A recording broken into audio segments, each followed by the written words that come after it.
আছে না, সেখানে তুমি দেখলেই বুঝবা যে এটা ইয়া হচ্ছে। রেকর্ডিং চাপ দিয়েছে কে? আমি আচ্ছা, মিরাজ, ওখানে লাইভটা দেখা গেলেই মন বুঝবা যে শুরু হয়েছে। ঠিক আছে, ওকে ওকে, আমি দিলাম।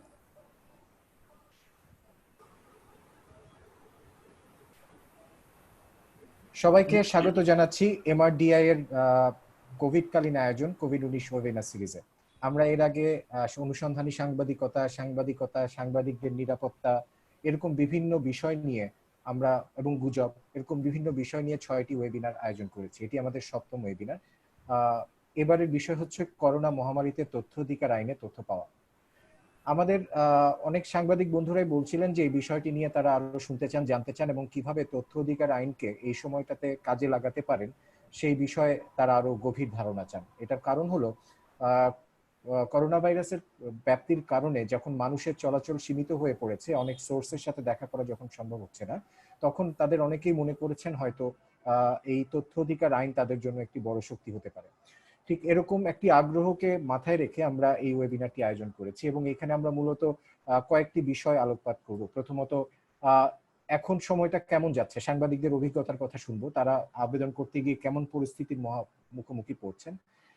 আমাদের বিশেষজ্ঞ প্যানেল আছে, তারা তুলে ধরবেন যে এই সময় কত ধরনের স্টোরি হতে পারে এবং সাংবাদিকরা এই সময়টাকে কিভাবে কাজে লাগাতে পারেন। এবং এখানে আরো তুলে ধরা হবে যে এই কোভিডকালীন সময়ে যখন অফিসগুলোতে নিয়মিত উপস্থিতি নেই সরকারি কর্মকর্তাদের, তখন কিভাবে সাংবাদিকরা কোন কৌশল অবলম্বন করবেন। আমরা এখানে ভারতের অভিজ্ঞতাও শুনবো যে তারা কিভাবে এই বিষয়টা, তাদের সাংবাদিকরা কি ধরনের স্টোরি করছেন তথ্য অধিকার আইন ব্যবহার করে, এবং বাংলাদেশ এবং তারা কি ধরনের চ্যালেঞ্জ এবং মুখে পড়ছেন এবং সেই চ্যালেঞ্জগুলোকে কিভাবে উঠতে যাচ্ছেন। আমাদের এখানে খুব বিশিষ্ট একটি প্যানেলকে আমরা এখানে পেয়েছি আজ। আমাদের সাথে আছেন অধ্যাপক গোলাম রহমান, তিনি সাবেক প্রধান তথ্য কমিশনার, বাংলাদেশ তথ্য কমিশন। আমাদের সাথে আছেন সাবেক তথ্য কমিশনার নেপাল চন্দ্র সরকার, যিনি এই বিষয়ে অত্যন্ত অভিজ্ঞ এবং শ্রদ্ধেয় একজন লোক। আমাদের সঙ্গে আছেন সৈকত দাস, তিনি একাধারে অনুসন্ধানী সাংবাদিক, এশিয়ান টাইমসের দক্ষিণ এশিয়া সম্পাদক ছিলেন এবং সিএসডিআর নামে একটি কনসাল্টিং ফার্মের তিনি প্রতিষ্ঠাতা ও বটে।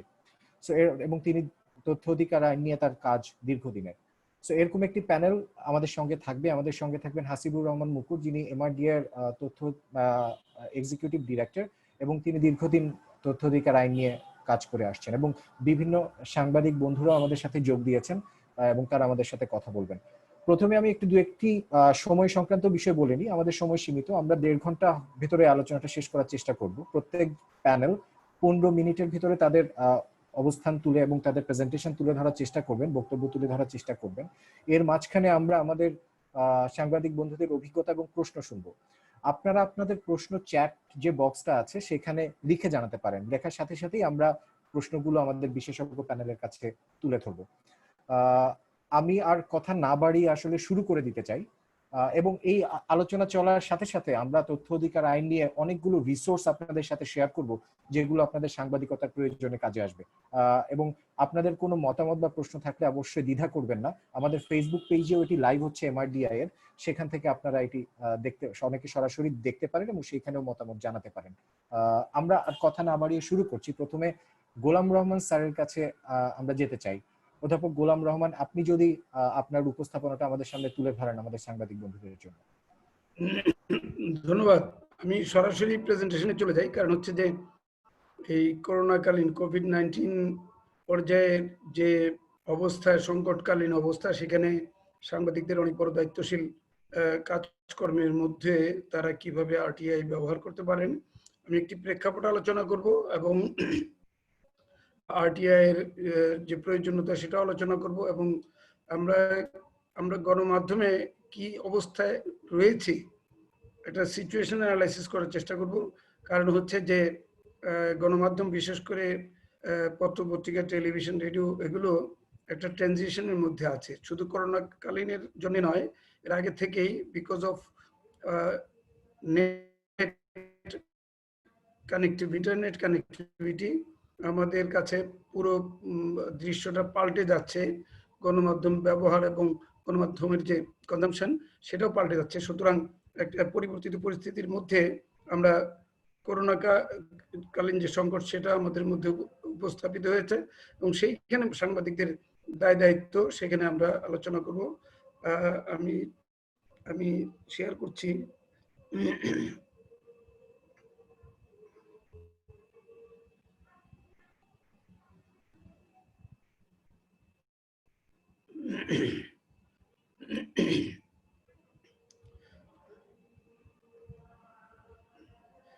আমরা জানি যে আমাদের এই যে দৃশ্যপট পাল্টে যাচ্ছে, যে কথাটা দিয়ে আমি শুরু করছিলাম, সেটা মূলত আমাদের শুধু দেশেই নয়, বিভিন্ন দেশে এই গণমাধ্যমের যে প্রেক্ষাপট সেটা কিন্তু পাল্টে যাচ্ছে। স্যার এটা যদি একটু ফুল স্ক্রিন করে নিতেন তাহলে সুবিধা হতো।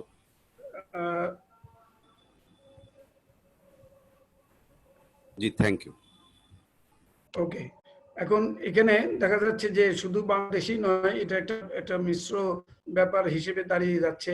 বিভিন্ন দেশে একই অবস্থা। আমি কতগুলো উদাহরণ তুলে ধরছি এখানে ক্রমান্বয়ে, কারণ মিডিয়ার যে সিচুয়েশন সেটা আজকের অডিয়েন্সের কাছে একটা ধারাবাহিকভাবে আমরা যে গণমাধ্যম ব্যবহার করতাম সেখান থেকে আমরা অনেকখানি পাল্টে যাচ্ছে। আমাদের জীবনযাত্রা, আমাদের জীবন আচার এবং আচরণ এটাও পাল্টে যাচ্ছে। এবং এখানে টেলিভিশন যে এক সময় মানে প্রতিটি পরিবারের এক ধরনের বিনোদনের একটা বড় আধার ছিল, সেটাও পাল্টে যাচ্ছে এবং ড্রয়িং রুমে সেই টেলিভিশনের যে কার্যকলাপ সেটা অনেকটা কমে যাচ্ছে এবং সেখানে আমাদের সংবাদপত্রগুলো যেভাবে প্রকাশিত হতো, যেভাবে সার্কুলেশন ছিল, সেটা অনেকখানি কমে যাচ্ছে। আবার একই সাথে আমরা দেখছি ইন্টারনেটে এত বেশি তথ্যের মানে অ্যাবান্ডেন্স অফ ইনফরমেশন এবং এত বেশি তথ্যের কারণেও মানুষ এক ধরনের বিভ্রান্তির মধ্যে আছে কিংবা লোড অফ ইনফরমেশন হয়ে যাচ্ছে, এটাও দেখছি। এদিকে বাংলাদেশে মিডিয়া লিটারেসি সেটি আমরা সম্প্রতি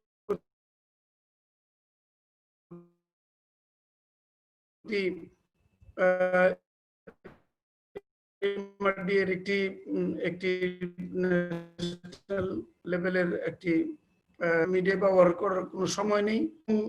একই সাথে তার মধ্যে পুরুষ হচ্ছে প্রায় 39% এবং নারী হচ্ছে 61%।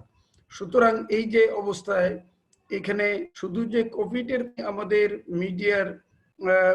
মিডিয়া থেকে উইথড্রয়াল হচ্ছে কিংবা এক্সপোজার থেকে উইথড্রয়াল হচ্ছে তাই নয়, এখানে একটা বড় ধরনের ইম্প্যাক্ট কিন্তু হয়েছে।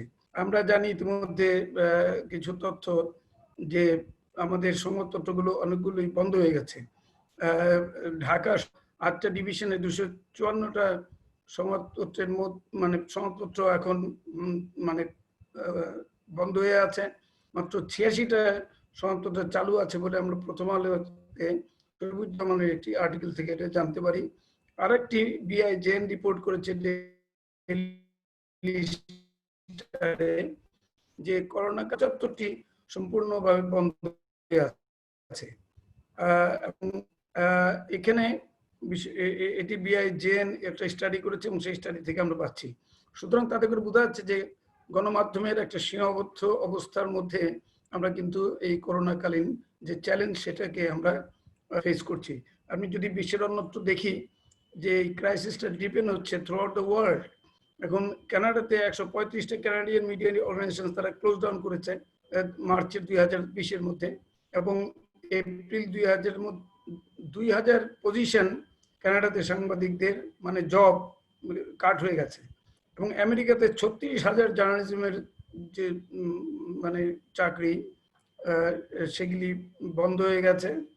এই অবস্থায় আরেকটি তথ্য এরকম দেখা যায় যে news media underestimated the role of প্রিয় হয়ে যাচ্ছে, এটাও একটা অন্যতম ব্যাপার। ইয়াং যারা স্মার্টফোন থেকে তারা এই সমস্ত তথ্য পেয়ে থাকে, তবে এটার ফরম্যাট চেঞ্জ হচ্ছে, এর বেশি কিছু নয়। আমরা জানি যে আমাদের এখানে আমরা আরটিআই নিয়ে কথা বলবো এবং আরটিআই কিভাবে আমাদের এই সমস্যায় থেকে পরিত্রাণ করতে পারে এবং একই সাথে এই সমস্যায় কিভাবে নিজেদেরকে সাংবাদিকরা নিজেদেরকে ব্যাপৃত রাখতে পারেন, কিভাবে তারা আরটিআই থেকে সুবিধাটা ভোগ করতে পারেন, এগুলো আমাদের জানার মানে প্রয়োজন আছে। আমরা জানি যে আরটিআই এর প্রায় 20-21 দিনের এই যে একটা একটা সিস্টেম, এই সিস্টেমটা অনেক ক্ষেত্রে সাংবাদিকদের স্বাধীনতার প্রশ্নে কিংবা দ্রুত সংবাদ পৌঁছে দেওয়ার প্রশ্নে একটা জটিলতা সৃষ্টি করে। যদিও আমরা জানি যে কোনো ধরনের সাংবাদিকতা, এটা ইনভেস্টিগেটিভ জার্নালিজম হোক কিংবা কোনো মানে প্যান্ডেমিক ব্যাপার হোক কিংবা যে কোনো ধরনের স্পেশালাইজেশনের যদি কোনো কিছু থাকে, সেখানেও আমরা দেখছি যে এই সাংবাদিকতায় এভিডেন্স ছাড়া, অর্থাৎ তথ্যের ভিত্তি ছাড়া সাংবাদিকতা করা সম্ভব নয়। এবং আমরা জানি যে গণতান্ত্রিক সমাজ ব্যবস্থায় এটা অত্যন্ত মূল্যবান একটি বিষয়। এবং সেখানে আমরা যখন জানছি যে এই কোভিডের যে কভারেজ, এটা নিয়ে নানান ধরনের প্রশ্ন উত্থাপিত হচ্ছে। আমরা দেখছি যে এই তথ্য অনেক ক্ষেত্রেই বিভ্রান্তিমূলক। আমরা বিশ্বে যখন দেখছি 213টা দেশে এই তথ্যের উপস্থাপনে প্রায় 7,31,641 জনের মৃত্যুর সংবাদ আমরা বিভিন্নভাবে পাচ্ছি। একই সাথে আমেরিকাতে এ পর্যন্ত মারা গেছে 1,69,131 জন আজ পর্যন্ত। ব্রাজিল দ্বিতীয় স্থানে এবং অন্যান্য ফিলিস্তিন অনেক লম্বা রয়েছে, আপনারা জানেন। এবং সেখানে যে এই কোভিডকে ট্যাকেল করার জন্য আমরা যে তথ্যের ব্যবহার, সেটাকে অনেক ক্ষেত্রেই আমরা করতে পারিনি। আমরা মার্চ মাসে যখন দেখলাম যে আমাদের এখানে প্রথম কোভিড আক্রান্ত আইডেন্টিফাইড হলো, তারপর আমরা নানা দ্বিধা দ্বন্দ্বে আমরা নিজেদেরকে উপস্থাপন করেছি। আমরা দেখেছি যে বিশ্বের বিভিন্ন ওয়েবসাইটে এটাকে যেভাবে অর্গানাইজড হইতে করা হয়েছে, বিশেষ করে সিজিটিএন অর্থাৎ চাইনিজ যে ওয়েবসাইটটি অত্যন্ত সমৃদ্ধ।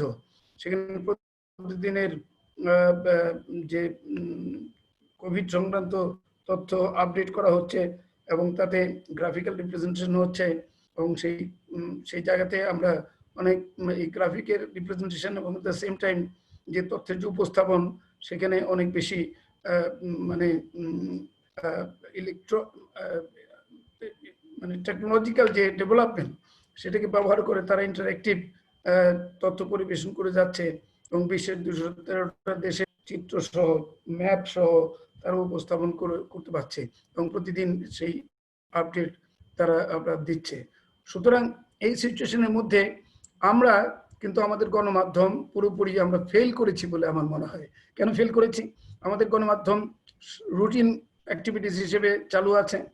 আমাদের গণমাধ্যমগুলোতে ওই গতানুগতিকভাবে সংবাদে কিছুটা তথ্য পরিবেশন করা হচ্ছে কোভিড সম্পর্কে, করোনা সম্পর্কে, কিংবা কিছু টক শো করা হচ্ছে ইত্যাদি। অথচ আমি যদি একটু করি, একটা পলিটিক্যাল অ্যাক্টিভিটিসের সাথে যখন দেশে হরতাল আহ্বান করা হয়, আমরা দেখেছি আমাদের এর আগের অভিজ্ঞতা থেকে যে কোনো হরতালের সময় সারাদিন শুধু ওই হরতালই কভার করা হচ্ছে টেলিভিশনে, পত্রপত্রিকায় হরতাল সম্পর্কে নিউজ পরিবেশন করা হচ্ছে। অর্থাৎ একদিনের হরতাল, 2 দিনের হরতাল, সারা মানে শুধু ঢাকা শহর নয়, সারা দেশ যেন একেবারে কনসেন্ট্রেটেড ডিভোটেড বিষয়ে। অথচ এই করোনার কারণে পুরো বিশ্ব থেমে গেছে, পুরো বিশ্ব থমকে গেছে এবং সেখানে হরতালের চাইতেও একটি বড় অবস্থায় গিয়েছে দেশ, মানে সারা বিশ্বের লোকজন গৃহ অন্তরীণ হয়ে গেছে, কোয়ারেন্টাইন হয়ে গেছে। সেখানে তারপরেও আমরা গণমাধ্যমে কিন্তু সেই গুরুত্বের সাথে, সেই ম্যাগনিটিউড অফ দ্য সিচুয়েশন কিন্তু সেইভাবে উপস্থাপন করা হয়নি। এবং যে কারণে আমরা দেখছি আমাদের গণমাধ্যম করছে, তারা দায়িত্ব পালন করে যাচ্ছে। আমাদের অনেক কিছু না বুঝেই প্রচার করে বলতে বাধ্য হচ্ছি। ওই নিউজের শুরুতে নিউজ যখন পরিবেশন করা হয়, তখন দেখা যায় যে করোনার বড় ধরনের একটা দৈত্যের মতো গোল ঘুরে ফিরে একটা মনে হচ্ছে একটা ধূমকেতু আসছে কিংবা একটা প্ল্যানেট আসছে, অথচ ওই ভাইরাসটাকে দেখানো হচ্ছে এইভাবে। অথচ আমরা জানি যে ভাইরাস এত ক্ষুদ্রাতি ক্ষুদ্র যেটা খালি চোখে দেখা যায় না। এবং 20 লক্ষ মানুষের জন্য 20 লক্ষ মানুষকে এই কোভিড আক্রান্ত করতে গেলে যে পরিমাণ ভাইরাস দরকার হয় এবং সেই ভাইরাসের যে ওয়েট সেটা মাত্র 1 ফোঁটা পানির সমান। সুতরাং এইটা যদি বোঝা যায় যে তাহলে এটা এত ক্ষুদ্রাতি ক্ষুদ্র যে সেটা দেখা যায় না, অথচ আমরা একটা ফেয়ার ট্যাকটিক্স দেখছি যে ভয়াবহ একটা মনস্টার আসছে, কিন্তু আসলে সাধারণ মানুষ তো বুঝে যে এটা না। আসলে সাধারণ মানুষকে তো একটা অবিশ্বাস্য একটা জিনিসকে দিয়ে ভুল বোঝানো হচ্ছে। এখানে একটা গল্প বলা দরকার, এরকম যে আফ্রিকার একটি দেশে স্বাস্থ্যকর্মীরা এক সময় দেখিয়েছিল যে পোস্টারের মধ্যে বড় ধরনের একটা মাছির ছবি দিয়ে বলেছিল এই মাছি থেকে আমাদের পরিত্রাণ পেতে হবে, খাবার ঢেকে রাখতে হবে, নাহলে এটা বীজাণু ছড়ায় ইত্যাদি ইত্যাদি, স্বাস্থ্যের জন্য হুমকি ইত্যাদি। তখন সেই সেই আফ্রিকার কেনিয়ার সেই লোকজন দেখে, সেই গ্রামের লোকজন দেখে বলে যে আমরা ভালোই বুঝছি, তবে আমাদের থ্যাঙ্কস গড যে এত বড় মাছি আমাদের দেশে নাই, আমাদের এলাকায় নাই। সুতরাং তাদের পুরো কমিউনিকেশনটাই ফেল করলো। আমাদের দেশও হয়েছে একই সমস্যা, যে আমাদের গণমাধ্যমগুলো এই ভাইরাসকে এত বড় করে দেখাচ্ছে, অথচ এটার ইম্প্যাক্ট অনেক বড়, কিন্তু ভাইরাসটা তো দেখা যায় না। আমি এই কথাটা এখানে ভেঙে বলেছি। যাই হোক, আমি এখন আমি কয়েকটা উদাহরণ দিতে চাই। এই আমাদের যে দৈনিক পত্রিকাগুলো, সেখানে কিন্তু ওই ভাইরাসের আকৃতি হিসেবে একটা দৈত্যাকারের মতো একটা ইমেজ দেখানো হয়, ছবি দেখানো হয় বেশিরভাগ ক্ষেত্রেই। যতগুলি কভারেজ আছে সব নিউজের মধ্যেই এটা দেখানো হয়। তার মানে কি, আমরা আসলে একটা ফেয়ার ট্যাকটিক্সের মধ্য দিয়ে আছি। আমরা সত্যিকার জিনিসকে উপস্থাপন করতে পারি না, মানে একটা একটা একটা ভয়াবহতা বোঝানোর জন্য একটা অসত্যকে চাপিয়ে দিতে চাই। তাতে করে মানুষ ওই জন্য কেয়ার করে না, মানে সেখানে যে এটার যে মানে গুরুত্ব সেটা বোঝে না। যেমন এই নিউজ শুরুই হয় এইভাবে, এত বড় একটা দৈত্য আসছে, এইভাবে আসতে থাকে। এটা জাস্ট উদাহরণ, আমি কোনো চ্যানেলকে বিশেষভাবে বলতে চাই না, ইটস জাস্ট অ্যান এক্সাম্পল। যাই হোক, এখন এই যে কোভিডের যে সিচুয়েশন, এবং এটা নিয়ে আমাদের স্বাস্থ্য দপ্তর থেকে প্রতিদিনের বুলেটিন ছিল, সেটাও আজকে থেকে বন্ধ হয়েছে। গতকাল থেকে ঘোষণা দেওয়া হয়েছে যেটা তারা প্রেস রিলিজ দিবেন। আবার এদিকে পাল্টাপাল্টি ভাবে বলা হচ্ছে যে ভ্রাম্যমাণ আদালত চালু হবে, যদি মাস্ক না পরা হয় তাদেরকে জরিমানা করা হবে ইত্যাদি। অর্থাৎ এই যে পলিসি লেভেল থেকে শুরু থেকেই আমাদের প্ল্যানিং এর যে অভাব এবং প্ল্যানিং এর যে দুর্বলতা, এটা কিন্তু আমরা দেখতে পাচ্ছি। যে কারণে আমরা দেখছি যে এয়ারপোর্টে যখন বিদেশ থেকে লোক আসে, তারা চিৎকার করতে থাকে। প্রথম দিকে তাদেরকে আলাদা ওই হজ ক্যাম্পে রাখা হলো, কয়েকদিন পরে আর সেটা টিকলো না। তার মানে কি, আমাদের এই Covid management is very big mess. এই ম্যাসকে আমরা কখনোই ম্যানেজমেন্টের মধ্যে আনতে পারলাম না। সেইখানে আমরা দেখি যে আমাদের সরকারিভাবে সরকারি তথ্যের জন্য আমরা আরটিআই ব্যবহার করে অনেক বেশি তথ্য নির্ভর মানে নিউজ দিতে পারতাম। আমাদের যে করাপশন, শুধু হেলথ সেক্টর নয়, আমাদের দেশের তো প্রায় সব সেক্টরেই করাপশন, র্যাম্পেন্ট করাপশন হচ্ছে। এই করাপশন গুলোকে আমরা কিন্তু সেইভাবে দুই একটা রিপোর্ট ছাড়া খুব সীমিতভাবে আমরা দেখেছি, যেগুলোর খুব ওই রকম ইনভেস্টিগেটিভ রিপোর্ট ওইভাবে আসেনি। তার মানে কি, তার মানে হচ্ছে যে এই যে ইনফেকশন, এটা নিয়েও যেমন হেলথ ডিপার্টমেন্টের যেমন মানে নানান ধরনের প্রশ্নগত প্রশ্ন মানে অবস্থান, যেমন সাংবাদিকরা তাদেরকে প্রশ্ন করতে পারে না, কোনো ধরনের one way process of informing people হচ্ছে, একমুখী চলার নীতি অবলম্বন হচ্ছে। এবং সেখানে হেলথ ডিপার্টমেন্টকে আপনি কোনো ক্লারিফিকেশনও পাবেন না। তারা যে তথ্যগুলো দিচ্ছে মৃত্যু সম্পর্কে কিংবা আইডেন্টিফিকেশন অফ কোভিড পেশেন্টস কিংবা রিকভারি, কিন্তু সবই মন গড়া টাইপের। মন গড়া আমি কেন বলছি, যেগুলোর কোনো যৌক্তিকতা নেই। অর্থাৎ টেস্ট করছে, কারা একবার টেস্ট করছে, কারা দুইবার টেস্ট করছে, রিপিট করছে কিনা, আপনি কিন্তু এই তথ্যের মধ্যে সবই কিন্তু একরকম, সবে শুধু টেস্টের কোভিড টেস্ট করছে কতজন সে নাম্বার দিচ্ছে, কিন্তু এর মধ্যে যে একই ব্যক্তি যারা ভালো হয়ে গেছে, পজিটিভ ছিল, নেগেটিভ হয়েছে, তারা যে নেগেটিভ হিসেবে আবার কোভিড আক্রান্ত এখন নাই, এটা কিন্তু আমরা ওইভাবে সবই কিন্তু একসাথে অ্যামালগামেটেড হয়ে যাচ্ছে। তার মানে কি, তথ্যের ব্যবহারটি সর্বাঙ্গীনভাবে সুন্দরভাবে করা হচ্ছে না, এবং যা দেওয়া হচ্ছে এটা একটা মন গড়া একটা খেলার মতো মনে হচ্ছে। এখানে আরটিআই ব্যবহার করে আমরা জবাবদিহিতা নিশ্চিত করতে পারি, আমরা স্বচ্ছতা নিশ্চিত করতে পারি, এগুলো পুরনো কথা, যে কারণে আমি এই বিষয়গুলো অত বিস্তারিত আলোচনায় যাচ্ছি না। আমি শুধু বলতে চাচ্ছি যে আমাদের যত ধরনের গাফিলতি আছে, অনিয়ম আছে, অস্পষ্টতা আছে, কিংবা দুর্নীতি, এগুলোকে সবগুলোকেই আমরা কিন্তু অ্যাড্রেস করতে পারি থ্রু আরটিআই, আমাদের রাইট টু ইনফরমেশন অ্যাক্ট দিয়ে। এখানে আমরা বিশুদ্ধভাবে বস্তুনিষ্ঠভাবে তথ্য উপস্থাপন করার যে সুযোগ, এবং শুধু ইনভেস্টিগেটিভ জার্নালিজম নয়, সব ধরনের জার্নালিজম করার জন্যই এটি অত্যন্ত প্রয়োজনীয় একটি ভিত্তিভূমি। এদিকে আবার আমরা শুধু নিউজ করার ক্ষেত্রে নয়, আপনারা জানেন যে যারা আপনারা সাংবাদিকতা করেন তারা শুধু হার্ড নিউজ করার জন্যই যে আরটিআই ব্যবহার করতে হবে, নট নেসেসারিলি। অনেক ক্ষেত্রে আমরা দেখি ফিচার লেখা, আর্টিকেল লেখা কিংবা প্রবন্ধ নিবন্ধ লেখার জন্য প্রচুর ইনফরমেশন লাগে, এবং সেইগুলো তথ্য নির্ভরতা, শুধুমাত্র আমরা এভিডেন্স ছাড়া সেই সমস্ত তথ্যের ব্যবহার করা সম্ভব নয়। সুতরাং এভিডেন্স থাকা মানেই হচ্ছে আপনি হয় আপনার নিজস্ব সোর্স থেকে সেটা সংগ্রহ করবেন, কিংবা অফিসিয়াল কিংবা বেসরকারি অফিস থেকে আরটিআই ব্যবহার করে আপনি তথ্য সংগ্রহ করবেন। সুতরাং এই যে আরটিআই ব্যবহার করে তথ্য সংগ্রহ করার যে সুযোগ কিংবা গুরুত্ব, সেটা আমরা অনেক ক্ষেত্রে সাংবাদিকরা গ্রহণ করি না। এটা হচ্ছে সমস্যা। যদিও আমরা দেখি যে 2015 সালে, 16 সালে, 17 সালে সাংবাদিকদের মধ্যে তথ্যের ব্যবহার কিছুটা বেড়েছে। তারা যে অভিযোগ করে, সেই অভিযোগের মাত্রায় সাংবাদিকদের অবস্থানটা 2017 সালে দেখা যায় 31 ভাগে পৌঁছেছে, যদিও এটা এক সময় 21 ভাগ এবং এক সময় তারও আগে 17 ভাগ ছিল 2015 সালে। তো এই প্রবণতাটা একটা এনকারেজিং। আমি বলবো এই একই জিনিস আমরা এমআরডি এর একটা ছবিতে আমি বলতে চাচ্ছি, একই জিনিস, কিন্তু 2017-তে এটা 31 ভাগ সাংবাদিকরা অভিযোগ করেছে। তার মানে এই নয় যে বাকি 69 ভাগ তারা বিভিন্ন পেশার, অনেক ক্ষেত্রে তারা পেশা হয়তো উল্লেখও করে নাই, সেটা আমরা annual report of information commission থেকে আমরা পেয়েছি। যাই হোক, এখন আমাদের মনে রাখতে হবে যে যারা মিডিয়া গেটকিপার,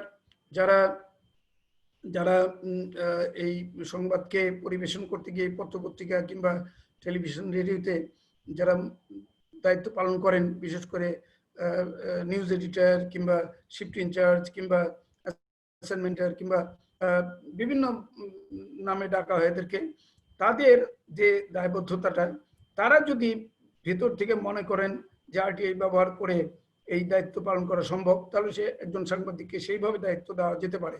কিন্তু আমরা জানি যে ওই সাংবাদিককে ওই 20-21 দিন অপেক্ষা করে তথ্য অনেক ক্ষেত্রে পাওয়ার যে বিষয়টা, এটা একটা barrier in the process of information flow, এটা আমি মনে করি।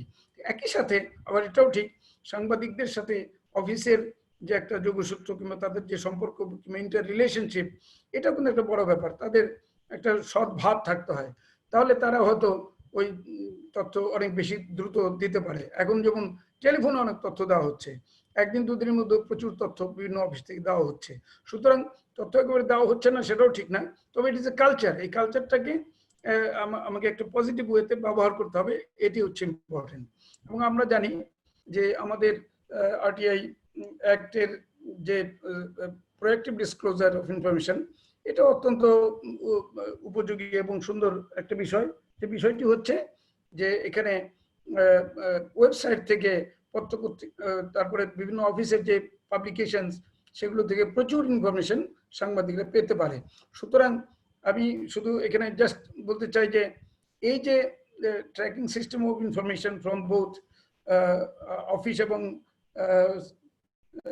গভর্নমেন্ট অফিস এবং non government office, NGOs and other organisations, তাদের কাছ থেকে প্রচুর ইনফরমেশন পাওয়া যেতে পারে, এবং অনেক ক্ষেত্রেই এগুলো ব্যাকগ্রাউন্ড ইনফরমেশন হিসেবে প্রচুর কাজ করতে পারে। সুতরাং সাংবাদিকরা এটা সদ্ব্যবহার করার একটা বড় ধরনের সুযোগ আছে, এবং এই সুযোগটা তারা নেবেন।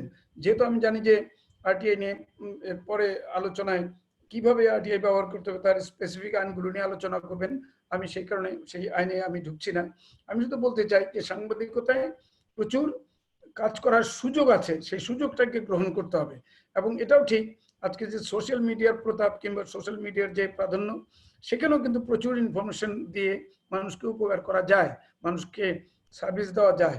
সুতরাং এখানে আমার মনে হয় ওই ওয়েবসাইটগুলির প্রোঅ্যাক্টিভ ডিসক্লোজার এবং একই সাথে যে অ্যাপ্লিকেশন করে তথ্য পাওয়ার যে দায়বদ্ধতা এবং সেটাকে চালু রাখার যে একটা প্রসেস, এটা আমাদের দেশে তুলনামূলকভাবে অনেক কম।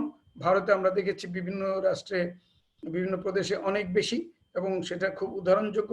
আমি এটা বাড়াতে চাই না আলোচনা, কিন্তু সেখানে সেই অভিজ্ঞতা থেকে অন্তত পক্ষে আমাদের সাংবাদিকরা অনেক বেশি অ্যাক্টিভিটি করতে পারেন। আমি কয়েকটি ক্লিপ দিয়েছি যে আরটিআই ব্যবহার করে পেয়েছেন ভারতের রাষ্ট্রপতি প্রতিভা পাতিলের বিদেশ ভ্রমণের বিল 205 কোটি রুপি অতিক্রম করেছে। এই তথ্যটি পাওয়া গেছে। 22টি দেশে 12টি ভ্রমণে এই খরচ হয়েছে। সাংবাদিকরা লেগে থেকে 3 বছর লেগে থেকে এই তথ্য উদ্ঘাটন করেছেন। বেঙ্গালুরুর কিশোর সংশোধনাগারের তথ্য আবেদনের ভিত্তিতে প্রকাশিত তথ্য ছিল বেদনাদায়ক। অনেক মেয়ে শিশুকে ছেলেদের হোমে রাখা হয়েছে। এই তথ্য এরকম পাওয়া যায়। বাংলাদেশেও প্রচুর আছে এরকম নিউজ। সরকারি কলেজে কোনো ইঞ্জিনিয়ারিং চাকরি পাবে না যারা যে কোনো একটি সেমিস্টারে একটি বিষয়ে অকৃতকার্য হয়। এই সিদ্ধান্ত হয় জয়পুরে। একজন তথ্য অধিকার আইনের মাধ্যমে জানতে চান ছাত্রী ইঞ্জিনিয়ারিং কলেজের নীতি সম্পর্কে। দেখা যায় যেমন অনেক ছাত্র আছেন প্রথম সেমিস্টারে অকৃতকার্য হয়ে সেই সেমিস্টারের পরীক্ষা 14th সেমিস্টারে দিচ্ছেন এবং বেশি নম্বর পাচ্ছেন। তো এটা এক ধরনের অ্যানামলি এবং মানে সেই বৈষম্য। এগুলো আমরা এই আলোচনা থেকে আমি সংক্ষেপে শেষ করলাম এই জন্যে যে আমরা আরটিআই ব্যবহার করে প্রচুর তথ্য পেতে পারি। শুধু হার্ড নিউজ নয়, আমাদের background of news, investigative news, specialised news এবং করোনার জন্য যত ধরনের অনিয়ম, কেনাকাটায় অনিয়ম, তারপরে তথ্য প্রদানে অনিয়ম, যে তথ্যের ভিত্তিতে আমরা গবেষণার দিকে আগাবো, গবেষণাও মানে প্রপার হবে না। সুতরাং এগুলো ব্যাপক বিস্তর আলোচনার সুযোগ আছে। যাই হোক, এখন আমি এখানে শেষ করছি। তারপর আপনাদের যদি কোনো ক্লারিফিকেশন কিংবা কোশ্চেন থাকে করতে পারেন। ধন্যবাদ স্যার। আপনাকে ধন্যবাদ। আমরা প্রশ্নোত্তরে যাব। এতক্ষণ অধ্যাপক গোলাম রহমান যেটা বলার চেষ্টা করলেন যে এই কোভিড-19 মহামারী নিয়ে আমাদের এখানে আক্রান্ত হওয়া বা এই ধরনের ভীতিকর নিউজ যতটা এসছে, অনুসন্ধানের নিউজ ততটা আসেনি। এবং উনি অনেকগুলো আইডিয়ার কথা বললেন যে এগুলো আসলে চাইলে তথ্য অধিকার আইন ব্যবহার করে আরো বেটার স্টোরি এগুলো করা সম্ভব, প্রকৃত স্টোরিগুলো কিভাবে করা সম্ভব সেটার উপর উনি আলোকপাত করেছেন। আমাদের চ্যাট বক্সে হাসনাত কামাল উনিও মন্তব্য করেছেন আমাদের এখানে শিকারী সাংবাদিকতা বেশি হচ্ছে, অনুসন্ধানী কম হচ্ছে। কোভিডের সময় সাংবাদিকরা আরটিআই সম্পর্কে ভালো জ্ঞান রাখেন না। এখানে আরটিআই নিয়ে, কোভিড-19 নিয়ে অনেক স্টোরি হওয়া সম্ভব। আমি দৈনিক প্রথম আলোর মানিকগঞ্জ প্রতিনিধি অরূপ রায়ের কাছে যেতে চাই, কারণ উনি এমন একজন সাংবাদিক যিনি প্রচুর আরটিআই ব্যবহার করেন, তথ্য অধিকার আইন ব্যবহার করে সাংবাদিকতা করেন। অরূপ রায় যদি আমাদেরকে বলেন যে এই কোভিড-19 সময়ে আরটিআই ব্যবহার করে সাংবাদিকতা করার ক্ষেত্রে আপনার অভিজ্ঞতাটা কি? ধন্যবাদ। আসলে আমি মানিকগঞ্জ প্রতিনিধি নই, আমি প্রথম আলোর নিজস্ব প্রতিবেদক সাভার ধামরাই অঞ্চলে আমি কাজ করি। শুনতে পাচ্ছেন আমাকে? শোনা যাচ্ছে। কাজ করি। তো আমি আসলে 2009 সালে এই আইনটি পাস হওয়ার পর থেকেই আমি তথ্য অধিকার আইন নিয়ে কাজ করি এবং আমার রিপোর্টের ক্ষেত্রে, প্রতিবেদনের ক্ষেত্রে আমি আইনটা বিশেষ করে ব্যবহার করে থাকি। তো এই 2020-এ কোভিড-19 যখন আক্রান্ত হওয়া শুরু হয় মানুষ, তখন অফিস আদালত সাধারণত বন্ধ করে দেয় সরকার। এর আগে আমার অনেকগুলো আবেদন করা ছিল, 50টির মতো আবেদন করা ছিল। সেই আবেদনগুলো আমি আর কোনো উত্তর পাইনি, কোনো তথ্য পাইনি, এবং তথ্য না পেয়ে আমি অভিযোগও করেছিলাম এসব আবেদনের। 16টির মতো অভিযোগ আমার তথ্য কমিশনে দায়ের করা আছে। সেই অভিযোগগুলোরও কোনো সুরাহা হয়নি এই কোভিড-19 দেশে শুরু হওয়ার পর থেকে, করোনার প্রাদুর্ভাব শুরু হওয়ার পর থেকে। এবং এই করোনার মধ্যেও আমি বেশ কিছু আবেদন করেছি।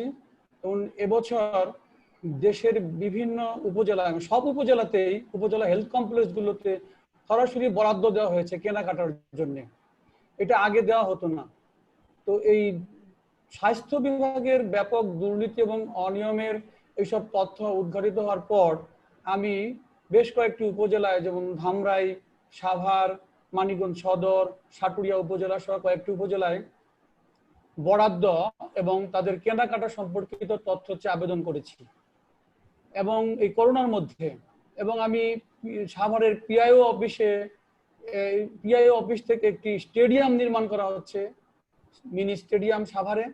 এই স্টেডিয়াম নির্মাণের ক্ষেত্রে ব্যাপক অনিয়মের অভিযোগ আছে। এই স্টেডিয়াম নির্মাণের বরাদ্দ, তার খাতুয়ারি খরচের হিসাব এবং কাজের অগ্রগতি, এইসব বিষয়ে আমি তথ্য আবেদন করেছি। এরকম প্রায় 7-8টি আবেদন আমি করেছি এই করোনাকালীন সময়ে, কিন্তু এগুলোর কোনোটিরই আমি উত্তর পাইনি।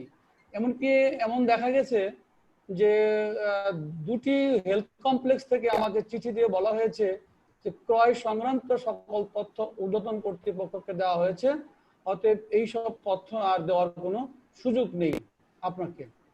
এরকম উত্তর দিয়ে আমাকে চিঠি দেওয়া হয়েছে দায়িত্বরত কর্মকর্তার পক্ষ থেকে। এমনকি কয়েকটি অফিসে আমার চিঠি গ্রহণ করেননি, বলছে যে না, আমরা এই সময়ে আমরা এরকম তথ্য অধিকার আইনের বিষয়ে তথ্য দেওয়ার আমরা দিব কি দিব না, আমাদের এখন এরকম দিক নির্দেশনা নেই, আমরা তথ্যর আবেদন গ্রহণ করতে পারবো না। পরে আমি ডাকযোগে, রেজিস্ট্রি ডাকযোগে সেই অফিসগুলোতে পাঠিয়েছি, কিন্তু ওই অফিস থেকে এখন পর্যন্ত আমাকে কোনো তথ্য সরবরাহ করা হয়নি। ধন্যবাদ অরূপ, তা আপনাকে অসংখ্য ধন্যবাদ এবং আমাদের একটা ছোট ভুলের জন্য দুঃখিত। আমাদের এই পর্যায়ে আমি একটু নেপাল চন্দ্র সরকারের কাছে যেতে চাই। তিনি তথ্য কমিশনার, সাবেক তথ্য কমিশনার এবং শ্রদ্ধেয় জন। এরকম একটা পরিস্থিতিতে যে সাংবাদিকরা যখন এটা একটা সময় যখন তথ্য অধিকার আইন তাদের সবচেয়ে বড় শক্তি হতে পারে, কারণ মোবিলিটি কম, যাতায়াতের জন্য সীমাবদ্ধতা আছে, সেই ক্ষেত্রে যদি এই অভিজ্ঞতাটার প্রেক্ষিতে আমি জানি যে আপনি একটি প্রেজেন্টেশনও তৈরি করেছেন, যদি আপনার বক্তব্য এবং উপস্থাপনাটা আমাদের সামনে সাংবাদিকদের জন্য তুলে ধরেন।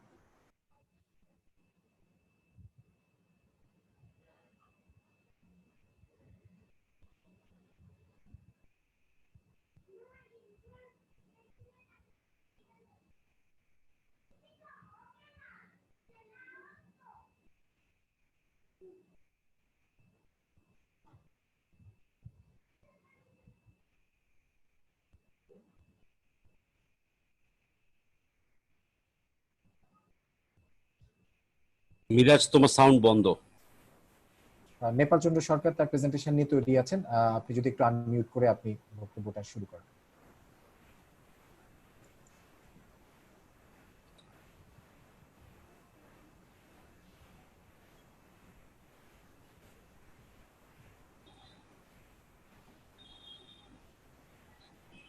হ্যাঁ স্যার, এখন বলেন।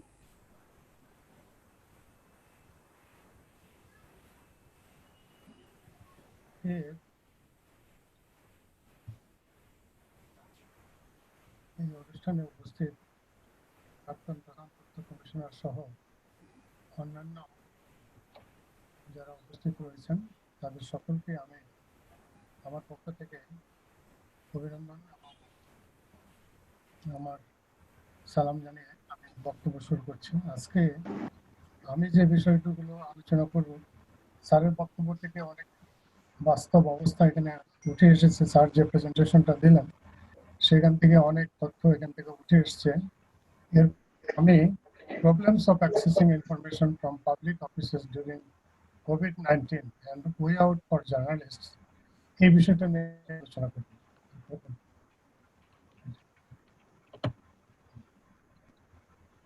তো এটা আলোচনা করার প্রারম্ভে আমি একটু বলতে চাই যে যেহেতু আমাদের একজন সাংবাদিক অরূপ রায় উনি কিছু কথা এখানে বলেছেন, তো সেটা সম্পর্কে আমার মনে হয় যে আমার প্রেজেন্টেশনটা যদি আমি উপস্থাপন করি তাহলে মনে হয় যে এখান থেকে কিছু রিপ্লাই অনেক পেয়ে যাব। আমাদের এখানে 25 মার্চ রাত্রে 25 মার্চ 2020 তারিখ থেকে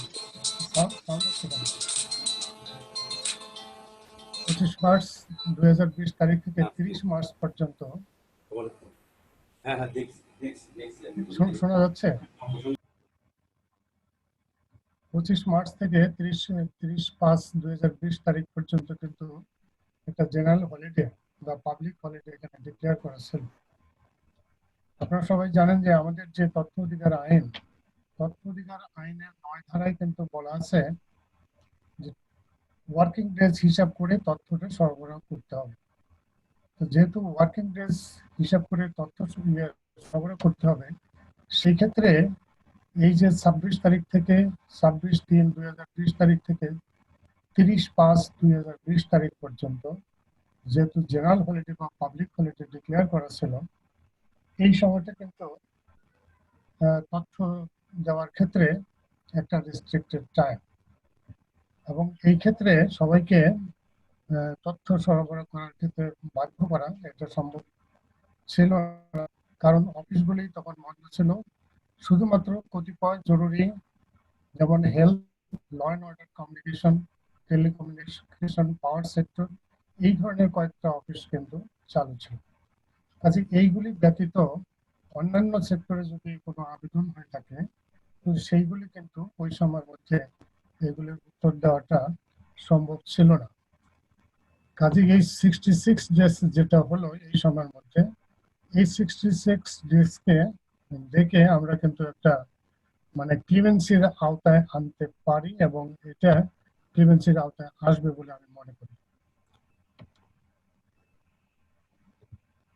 আর এরপরে 31/5/2020 তারিখ থেকে 8/8/2020 তারিখ পর্যন্ত যে সময়টা, এই সময়ের মধ্যে কিন্তু অফিস খোলা ছিল, কিন্তু with limited people, 25 to 30% people এই সময় অফিসগুলোকে চালু রাখা হয়েছে।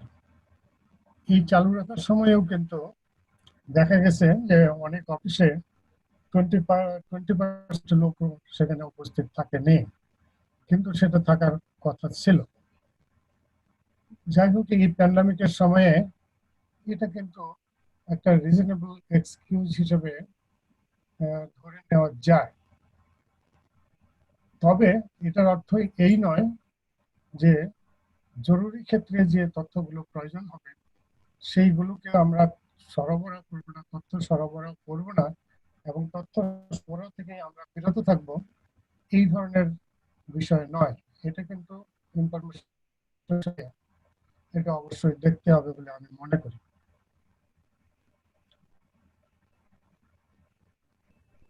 আমাদের যে তথ্য অধিকার আইন শুধু আবেদনের ভিত্তিতে তথ্য সরবরাহের কথা বলা হয়নি। যেহেতু একটা প্যান্ডামিক এখানে শুরু হয়েছে, মার্চ থেকে এটা শুরু হয়েছে, এই সময়ের মধ্যে যে সকল জরুরি বিভাগ, বিশেষ করে হেলথ সেক্টর, এই হেলথ সেক্টর থেকে কিন্তু অধিক পরিমাণে প্রোঅ্যাক্টিভ ডিসক্লোজারের মাধ্যমে তথ্য সরবরাহ করা প্রয়োজন ছিল। শুধুমাত্র আমরা দেখেছি যে প্রতিদিনই 2:30টার সময় একটা প্রেস ব্রিফিং এর মাধ্যমে তথ্য সরবরাহ করা হয়েছে। এই তথ্য যেগুলো আমরা পেয়েছি, সেই তথ্যগুলো কিন্তু আমরা যারা সাংবাদিক হিসেবে যারা কাজ করছেন, তারা কিন্তু দেখা গেছে যে আমি যখন লক্ষ্য করেছি, শুধুমাত্র মৃত্যুর ফিগারটা এবং কতজন শনাক্ত হলো এই ফিগারটা দেখানোর মধ্যে সীমাবদ্ধ রাখা হয়েছে। কিন্তু এখানে অনেক ইনফরমেশন ছিল যেগুলোকে ইউজ করে আরটিআই কে ব্যবহার করা যেত, কিন্তু সেটা কিন্তু করা হয়নি। আর এই সময়ের মধ্যে যে সকল আবেদন এসেছিল সেগুলোর পরিমাণ যদি অত্যধিক বেশি হয়ে থাকে কোনো জায়গায়, তাহলে সেই ক্ষেত্রেও কিন্তু প্রিভেন্টিভ মেজার হিসেবে বিশেষ করে হেলথ সেক্টরে যেগুলো ব্যবস্থা নেওয়া হয়েছিল সেইগুলো কিন্তু উত্তর দিতে কোনো অসুবিধা ছিল বলে আমি মনে করি না, কারণ এই অফিসগুলো কিন্তু খোলা ছিল। জরুরি যে ডিপার্টমেন্টগুলো, এই অফিসগুলো কিন্তু সবসময় খোলা ছিল, এবং এইগুলোর কিন্তু উত্তর দেওয়া সম্ভব ছিল বলে আমি মনে করি। আর এরপরে 9/8/2020 তারিখ থেকে কিন্তু যেহেতু সকল অফিস খুলে গেছে, এবং এই সময়ে আরটিআই কিন্তু নর্মালি চলতে থাকবে, কারণ তথ্য অধিকার আইন এটা পার্লামেন্টে পাশ করা একটি আইন। এই আইন কিন্তু কোনো পরিবর্তন করা হয়নি। এই আইন আগে যেভাবে কার্যকর ছিল এখনো ঠিক একইভাবে কার্যকর রয়েছে, যার জন্য এটা অপারেশনাল থাকবে।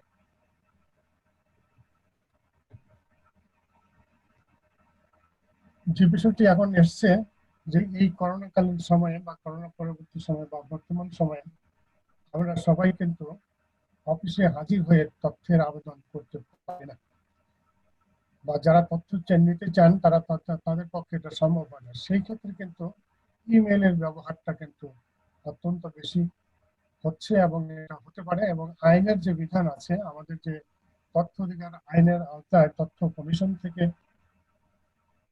তথ্য বিধিমালা, যেটা তথ্য অধিকার আইনের আওতায় যে বিধিমালাটা জারি করা হয়েছে, সেই বিধিমালার 7 নম্বর বিধিতে সেখানে পরিষ্কারভাবে বলা আছে যে যে ক্ষেত্রে উভয় পক্ষে অর্থাৎ তথ্যের আবেদনকারী এবং যিনি তথ্য সরবরাহ করবেন অর্থাৎ দায়িত্বপ্রাপ্ত কর্মকর্তা উভয় পক্ষে যদি ইন্টারনেট কানেকশন থাকে এবং সেখানে যদি ইমেল যোগাযোগ করার কোনো সুবিধা থাকে তবে সেই ক্ষেত্রে তথ্য ইমেলের মাধ্যমে আবেদনও করা যাবে এবং ইমেলের মাধ্যমে তথ্য সরবরাহ করা যাবে। এই বিধান কিন্তু আমাদের তথ্য অধিকার আইনের আওতায় যে জারিকৃত বিধিমালা সেই বিধিমালার 7 নম্বর বিধিতে এটা কিন্তু বলা হচ্ছে। তারপর আরেকটা বিষয় যেটা যে আমাদের আইনে দায়িত্বপ্রাপ্ত কর্মকর্তাকে তথ্য দেওয়ার কথা বলা হয়েছে, কিন্তু তারপরেও আমরা দেখেছিলাম আমরা যখন তথ্য কমিশনে ছিলাম সেই সময় আমরা দেখেছি যে অনেক সময় দায়িত্বপ্রাপ্ত কর্মকর্তাগণ ছুটিতে থাকেন। এই ছুটিতে থাকাকালীন সময়েও তথ্য দেওয়ার প্রয়োজন হলে তখন সেই তথ্যটা দেওয়া সম্ভব হতো না, যার জন্য তথ্য কমিশন থেকে অল্টারনেট ডেজিগনেটেড অফিসার নিয়োগ করার জন্য চিঠি দেওয়া হয়েছিল এবং তার প্রেক্ষিতে প্রত্যেকটা ডিপার্টমেন্টে বা প্রত্যেকটা অফিসে কিন্তু দায়িত্বপ্রাপ্ত কর্মকর্তা নিয়োগের পাশাপাশি সব একজন অল্টারনেট দায়িত্বপ্রাপ্ত কর্মকর্তা নিয়োগ করা হয়েছে। কাজে এই অল্টারনেট দায়িত্বপ্রাপ্ত কর্মকর্তা যদি নাও থাকেন তাহলে সেক্ষেত্রে অল্টারনেট দায়িত্বপ্রাপ্ত কর্মকর্তাও এই তথ্য সরবরাহ করতে পারেন, সেই সুযোগটাও কিন্তু ছিল এবং সেটা ব্যবহার করা যায়। এখন আমি একটু আলোচনা করতে চাই যে তথ্যের আবেদন tips to write an effective application that the authority cannot avoid, অর্থাৎ যে আবেদনটা করা হবে সেই আবেদনটা পেয়ে যেন অথরিটি এটাকে অ্যাভয়েড করতে না পারে সেই জন্য আমাদের যে জিনিসগুলো করা প্রয়োজন আমি মনে করি সেটা সম্পর্কে আমি একটু সংক্ষেপে বলতে চাই। যে আমাদের তথ্য অধিকার আইনের আওতায় 8 ধারায় যেখানে বলা হয়েছে তো তথ্যের আবেদন করতে হবে এবং সেটার জন্য একটা ফর্ম আছে। এই আইনের আওতায় আমরা একটা বিধিমালা জারি করেছিলাম, তথ্য অধিকার তথ্য প্রাপ্তি সংক্রান্ত বিধিমালা। সেই বিধিমালায় 4টি ফর্ম রয়েছে, এর মধ্যে ফর্ম যেটা সেটা হলো তথ্য প্রাপ্তির আবেদন। সেই তথ্য প্রাপ্তির আবেদনের কয়েকটা পয়েন্ট আছে, 5টা বা 6টা পয়েন্ট রয়েছে। এই প্রত্যেকটা পয়েন্ট সঠিকভাবে পূরণ করে এটাকে দাখিল করতে হবে। এটা ফিজিক্যালি প্রেজেন্ট হয়েও দাখিল করা যেতে পারে, অন্যদিকে এটা কিন্তু ইলেকট্রনিক মাধ্যমে দাখিল করা যেতে পারে। এটা বাই পোস্টে রেজিস্টার্ড পোস্টের মাধ্যমে দাখিল করা যেতে পারে এবং সেই ক্ষেত্রে যে জিনিসটা প্রয়োজন হবে সেটা হলো এটা কিন্তু রেজিস্টার্ড উইথ অ্যাকনলেজমেন্ট ডিউ করে দিতে হবে, কারণ যে আবেদনটা করা হলো সেটা অফিস পর্যন্ত পৌঁছলো কিনা তার একটা প্রাপ্তি স্বীকারপত্রের প্রয়োজন রয়েছে, যার জন্য এটা রেজিস্টার্ড উইথ অ্যাকনলেজমেন্ট ডিউ করে যদি পাঠানো যায় অথবা ইমেল করে পাঠানো যায় অথবা অন্য কোনো ইলেকট্রনিক মাধ্যমে যদি পাঠানো যায় এগুলি কিন্তু অ্যাকসেপ্টেবল হবে। আর এটা আমরা সবাই জানি যে আমাদের গণপ্রজাতন্ত্রী বাংলাদেশ সরকার কিন্তু এই তথ্যের আবেদন করার জন্য কোনো ফি নির্ধারণ করেনি, অর্থাৎ বাংলাদেশে তথ্যের আবেদন করতে কোনো ফি লাগবে না। তবে তথ্য যেটা অফিস থেকে সরবরাহ করা হবে সেই তথ্য সরবরাহ করার ক্ষেত্রে তথ্যের একটা মূল্য এবং খুবই নমিনাল একটা মূল্য ধরা হয়েছে, পার পেজ 2 টাকা করে, বা কিছু বড় কাগজ যদি লাগে সেই ক্ষেত্রে সেই কাগজের মূল্য পরিশোধ করে এই তথ্য সংগ্রহ করা যাবে। এই বিধানগুলো কিন্তু আমাদের তথ্য অধিকার আইনের মধ্যে আছে। ইম্পর্টেন্ট বিষয় হলো এখানে 2 নম্বর পয়েন্টটা, এই আবেদনের যে ফর্ম যেটা এটার যে 2 নম্বর পয়েন্ট সেই 2 নম্বর পয়েন্টে কিন্তু ক্লিয়ার করে আইনের মধ্যেও বলা আছে এবং আমাদের বিধিমালার মধ্যেও বলা আছে যে correct and clear description of information soft, অর্থাৎ যে তথ্যটা চাওয়া হবে সেই তথ্যটা অবশ্যই পরিষ্কারভাবে চাইতে হবে যাতে বোঝা যায় যে কোন তথ্যটা চাওয়া হয়েছে। এমন ভাবে তথ্য চাওয়া উচিত হবে না যেটা পড়লে পরিষ্কার বোঝা যাবে না। কাজেই এই বিষয়টার প্রতি যথাযথ গুরুত্ব দিয়ে আমাদের তথ্য অধিকার আইনের যে 8-এর 2 উপধারা এবং এটার সাবক্লজ 2 সেখানে কিন্তু এই কথাটা পরিষ্কারভাবে বলা আছে। এরপর 3 নম্বর পয়েন্ট যেটা রয়েছে এই 3 নম্বর পয়েন্টটাও গুরুত্বপূর্ণ, কারণ এখানে আপনি যে তথ্যটা নিতে চাচ্ছেন সেই তথ্যটা আপনি কিভাবে নিতে চান। আপনি কি ফাইলটা ইন্সপেকশন করতে চান, নথিটা দেখতে চান, বা যে তথ্যটা চেয়েছেন সেই তথ্যটা দেখতে চান, নাকি সেটার থেকে নোট নিতে চান, নাকি ফটোকপি চান বা কোন পদ্ধতিতে চান, এই পদ্ধতিটা আপনাকে মোড অফ ডেলিভারি এটা আপনাকে লিখে দিতে হবে। আমি এখানে জিনিসটাকে আরেকটু পরিষ্কার করে বোঝানোর জন্য একটা এক্সাম্পল এখানে তুলে ধরার চেষ্টা করেছি। যেমন মিস্টার এক্স নামে একজন সহকারী শিক্ষক, তিনি তার এলাকার কিছু লোকজনের কাছে জানতে পেরেছেন যে তার ইউনিয়নের কমিউনিটি ক্লিনিকে প্রাপ্ত সরকারি ঔষধ আগত রোগীদের মধ্যে আংশিক বিতরণ করা হয়, অবশিষ্ট ঔষধ বাজারে বিক্রয় করে দেওয়া হয়। তিনি বিষয়টির সত্যতা যাচাই করার জন্য উক্ত কমিউনিটি ক্লিনিকের মেডিকেল অ্যাসিস্ট্যান্ট বরাবর নিম্নোক্ত তথ্য দিচ্ছে একটি আবেদন দাখিল করেন। যশোর জেলার সদর উপজেলার একটা ইউনিয়নের নামটা আমি এখানে দেইনি। ইউনিয়ন কমিউনিটি ক্লিনিক প্রতিষ্ঠার পর অদ্যাবধি সরকার থেকে কত টাকা মূল্যমানের কি কি ঔষধ কি পরিমাণে পাওয়া গেছে তার তালিকা চাই। 2 নম্বরে তিনি চেয়েছিলেন প্রাপ্ত ঔষধগুলো কাদেরকে দেওয়া হয়েছে তাদের তালিকা চাই। 3 নম্বরে যা বলা হয়েছে যে কোন ঔষধ বাজারে বিক্রয় করে দেওয়া হয়েছে কিনা বা হয়ে থাকলে কি পরিমাণ ঔষধের বাজারে বিক্রয় করে দেওয়া হয়েছে। এই 3টা তথ্য তিনি চেয়ে এই আবেদন করেছিলেন। কার কাছে করেছেন? ওই কমিউনিটি ক্লিনিকের যে মেডিকেল অ্যাসিস্ট্যান্ট অর্থাৎ যিনি ভারপ্রাপ্ত আছেন তার কাছে এটি চাওয়া হয়েছে।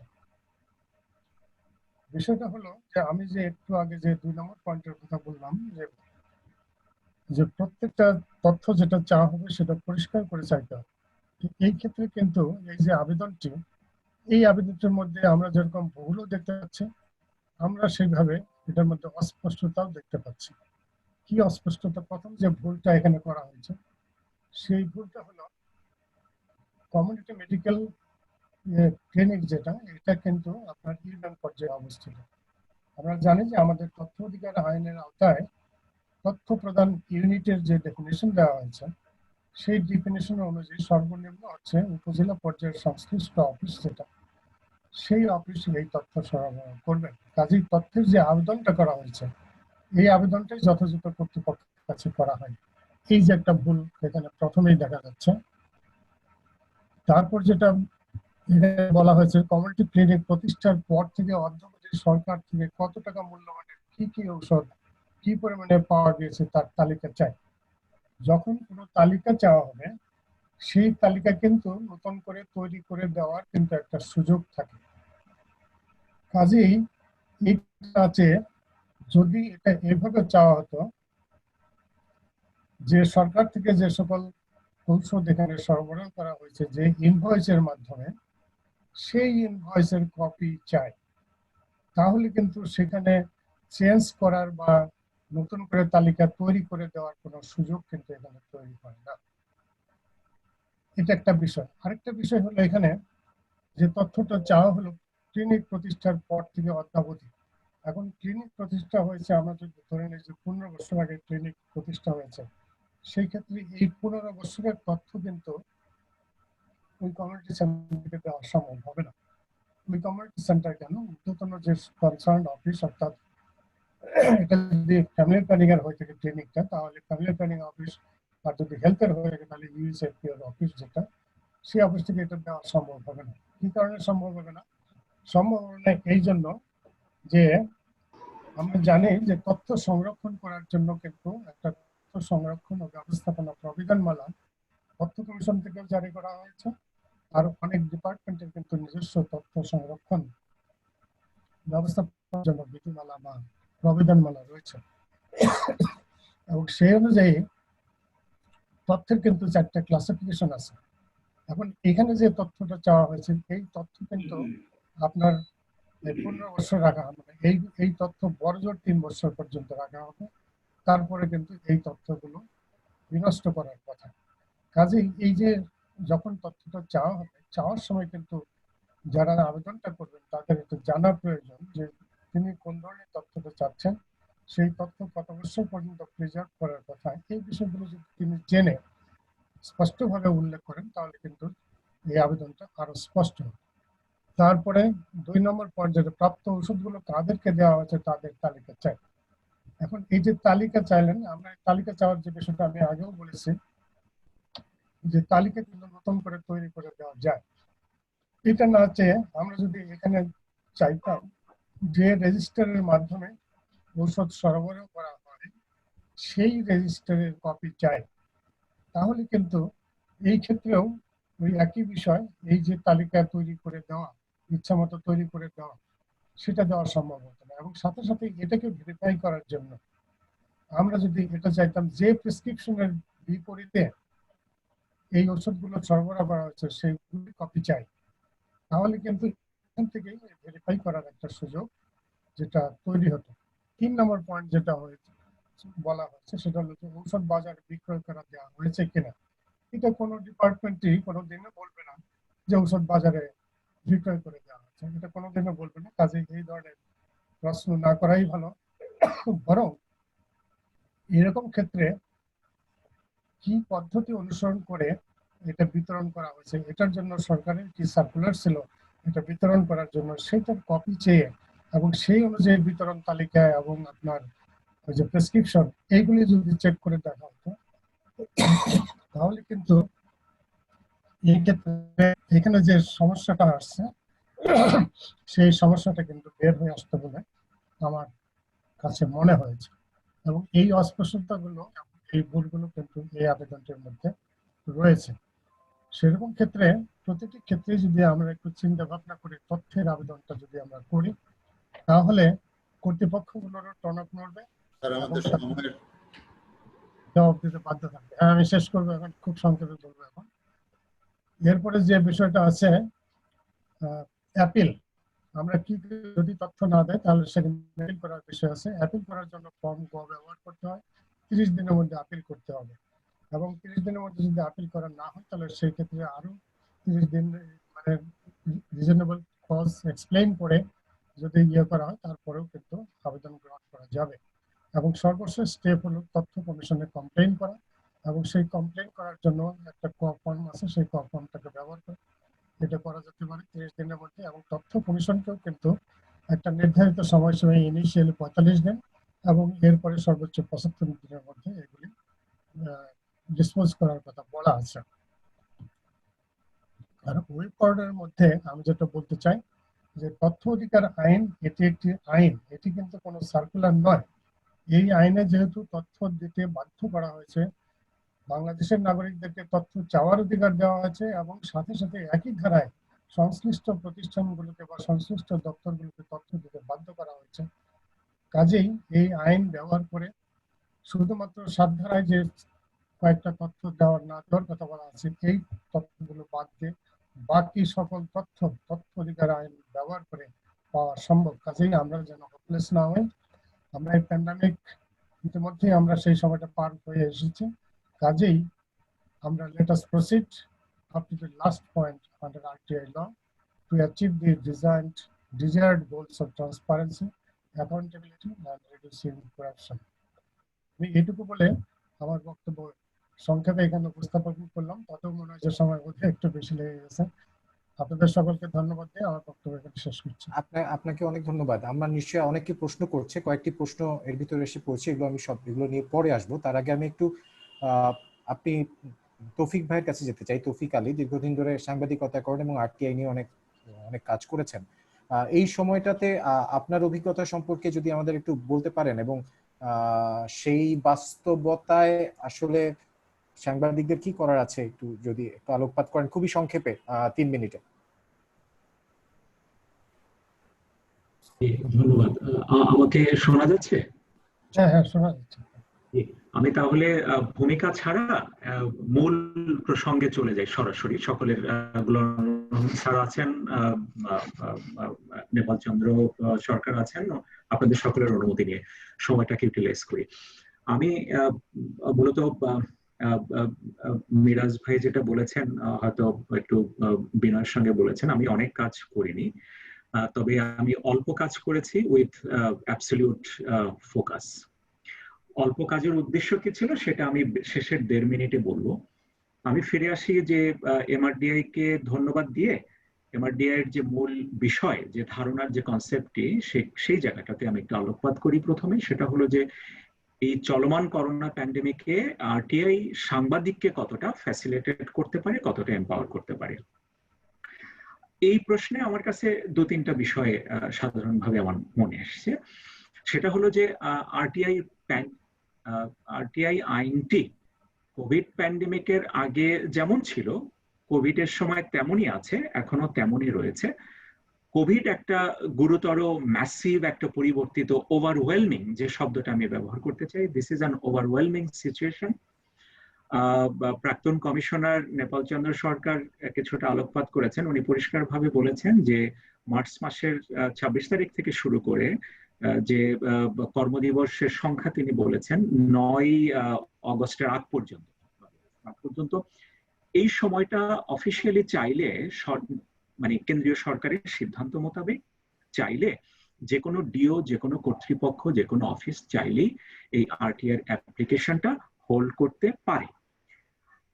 আমাদের কালচারাল রিয়েলিটি হচ্ছে বাংলাদেশে যে যতভাবে সম্ভব এই জগতে যত কৌশল আছে সেই সকল কৌশল অবলম্বন করে সাপ্রেশন অফ ইনফরমেশন এটা কিভাবে করা যায়। এমনকি আমি গোলাম রহমান স্যারের দৃষ্টি আকর্ষণ করব বিশেষভাবে যে এই প্রসঙ্গে আমি একটা ফ্রেজ ব্যবহার করি, এটি আদালতে ব্যবহৃত হয়, সেটি হচ্ছে অ্যাবিউজ অফ প্রসেস। কিছু প্রসেস প্রেসক্রাইব করা আছে, কিছু দুষ্ট লোক ডিফেন্সের জন্য ওই প্রসেসের মধ্যে প্রবেশ করে, যদিও ওই প্রসেসে তার প্রবেশ করার কথা না। যেহেতু প্রসেসটিতে তার অ্যাক্সেস করার আইনি সুযোগ আছে, সে তখন ওই প্রসেসটার রিসর্ট করে সে বেসিক্যালি যেটা করে কালক্ষেপণ এবং তার এক ধরনের প্রচ্ছন্ন ডিফেন্সে চলে যায় তার অপকর্মটাকে শিল্ড করার জন্য। তখন অন্য পক্ষের উকিল সাহেব আদালতের নজরে আনেন যে ওই পক্ষ, তার প্রতিপক্ষ বেসিক্যালি যে কাজটি করছেন সেটি হচ্ছে অ্যাবিউজ অফ প্রসেস। আমি ফিরে যাই মূল কথায়। কোভিড চলাকালীন যেটি হয়েছে সেটি আমি বলতে চাচ্ছি এইটা যে কালচারালি যেহেতু সাপ্রেশনের একটা প্রবণতা আছে এবং আইনের ভেতরে থেকে আরটিআই এর মধ্যে থেকেই সাপ্রেশন করা সম্ভব, এটি গোলাম রহমান স্যার বা আমরা এখানে কম বেশি সকলে অবগত আছি বলে আমি মনে করি যে আরটিআই আইনের ফ্রেমের মধ্যেই সাপ্রেশন সম্ভব। কিভাবে সম্ভব সেটা তো আমি শেষ অংশে বলি। 30 সেকেন্ডে আমি বলি যে কোভিড-19 কে অ্যাড্রেস করার ক্ষেত্রে সাংবাদিককে আরটিআই কিভাবে সাহায্য করতে পারে। এটি আসলে এর আগে প্যান্ডেমিকের আগে যেভাবে সাহায্য করেছে একইভাবে সাহায্য করতে পারে।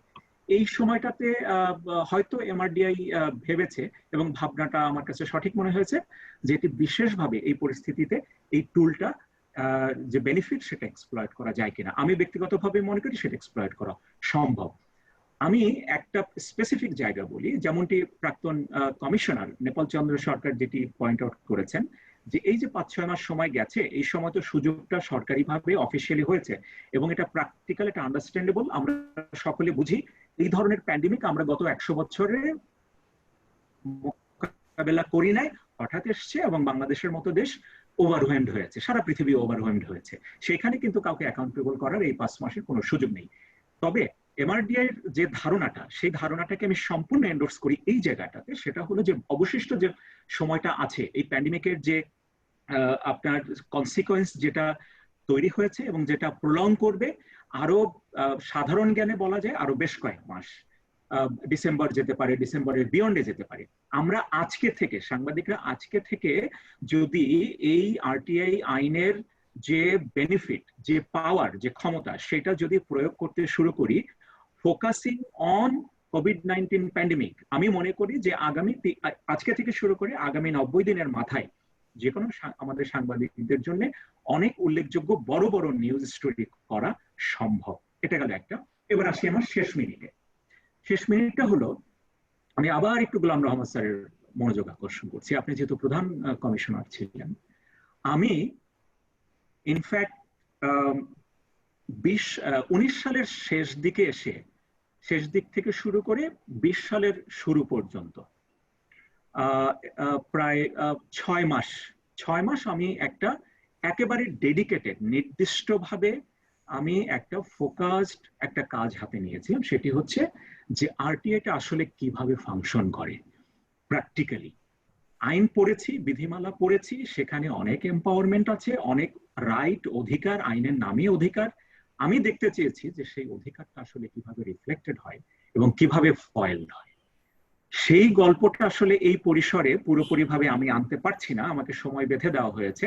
সেই জন্য আমি সময়ের প্রতি সম্পূর্ণ শ্রদ্ধাশীল থেকে সকলের দৃষ্টি আকর্ষণ করে আমি একটা আবেদন করতে চাই, সেটা হলো যে তথ্য কমিশন, ইয়েস আমাকে নোটিশ দেওয়া হয়েছে, আমি আর 20 সেকেন্ড সময় নেই। তথ্য কমিশন, আমার কাছে যেটা ধারণা হয়েছে, তথ্য কমিশন শুধুমাত্র ফ্যাসিলিটেটর মিডিয়েটরই নয়, তথ্য কমিশন নাগরিকের প্রোটেক্টরও বটে। অর্থাৎ যিনি তথ্য চাচ্ছেন, যাচনা করছেন, আমি নাগরিক, আমি তথ্য চাচ্ছি, আমি মনে করেছি, আমি কমিশনকে বলেছি কয়েকটি হিয়ারিং এ, আমি মনে করি কমিশন, তথ্য কমিশন আমার প্রোটেক্টরও বটে। রাষ্ট্র যেন আমাকে ডিনাই করতে না পারে, সেই প্রোটেক্টর। আমার প্রশ্ন, আমি প্রশ্ন করছি আপনাদের সকলের কাছে, গোলাম মোহাম্মদ স্যার আপনি চালিয়েছেন কমিশন, এই কমিশনের কম্পোজিশন, কমিশন কে রান করে তার উপরে এই আরটিআই আইনের প্রায় সমগ্র নিয়তি নির্ভর করে, এই অভিজ্ঞতা আমি পেয়েছি। সুতরাং যদি তাই হয়, তার কারণ হচ্ছে এই ইনফরমেশন কমিশন এমন একটা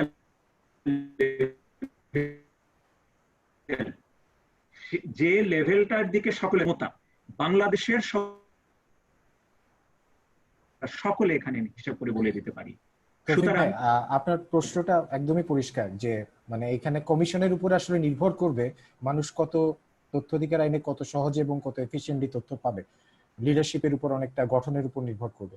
আমাকে আর 5টা সেকেন্ড সময় দেওয়া যাবে? Just 5 second. জি, আচ্ছা, আমি কমিশনের বর্তমান কম্পোজিশনের প্রেক্ষাপটে আমি নাগরিক হিসেবে ব্যক্তিগতভাবে আমি অত্যন্ত শঙ্কিত।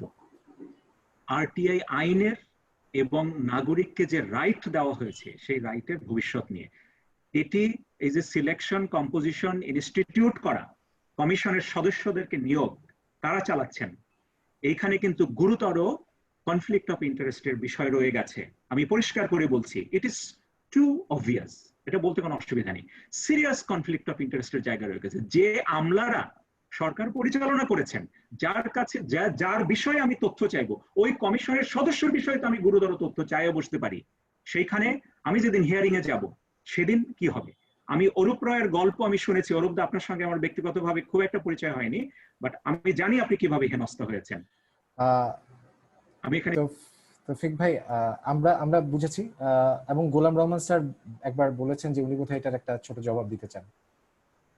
হ্যাঁ, জবাব মানে যেহেতু উনি আমার দৃষ্টি আকর্ষণ করে বারবার কথাটা বলেছেন, আমাদের গণতান্ত্রিক চর্চায়, গণতন্ত্রের চর্চায়, গণতন্ত্রের সংস্কৃতিতে আমাদের তো বাক স্বাধীনতা আছে, আমাদের তো কথা বলার অধিকার আছে, পত্র পত্রিকার সমস্ত গণমাধ্যমই তো খোলা। তো সেখানে আপনারা লেখেন, আপনারা বলেন, আপনাদের তো কেউ ফিরিয়ে রাখে নাই, এটা পরিষ্কার। তবে এটা একটা সুস্থ পরিবেশের মধ্য দিয়ে আগাতে হবে। বিষয়টা হলো এই জায়গায় আপনি শোভন অবস্থায়, শোভন ভাবে আপনাকে অগ্রসর হতে হবে। এটা হচ্ছে আমি অ্যাডভাইস বলবো না, এটা আমার মনে হয় আর কি, আমাদের সাজেশন হচ্ছে এটা। স্যার ধন্যবাদ। আমাদের সাথে যারা এখন যোগ দিয়েছেন বা আছেন তাদের জন্য একটু সামারাইজ করি। আমাদের নেপাল চন্দ্র সরকার কমিশনার, উনি বলেছেন কোভিড এর সময় তথ্য পেতে কোনো বাধা নাই তথ্য অধিকার আইনে।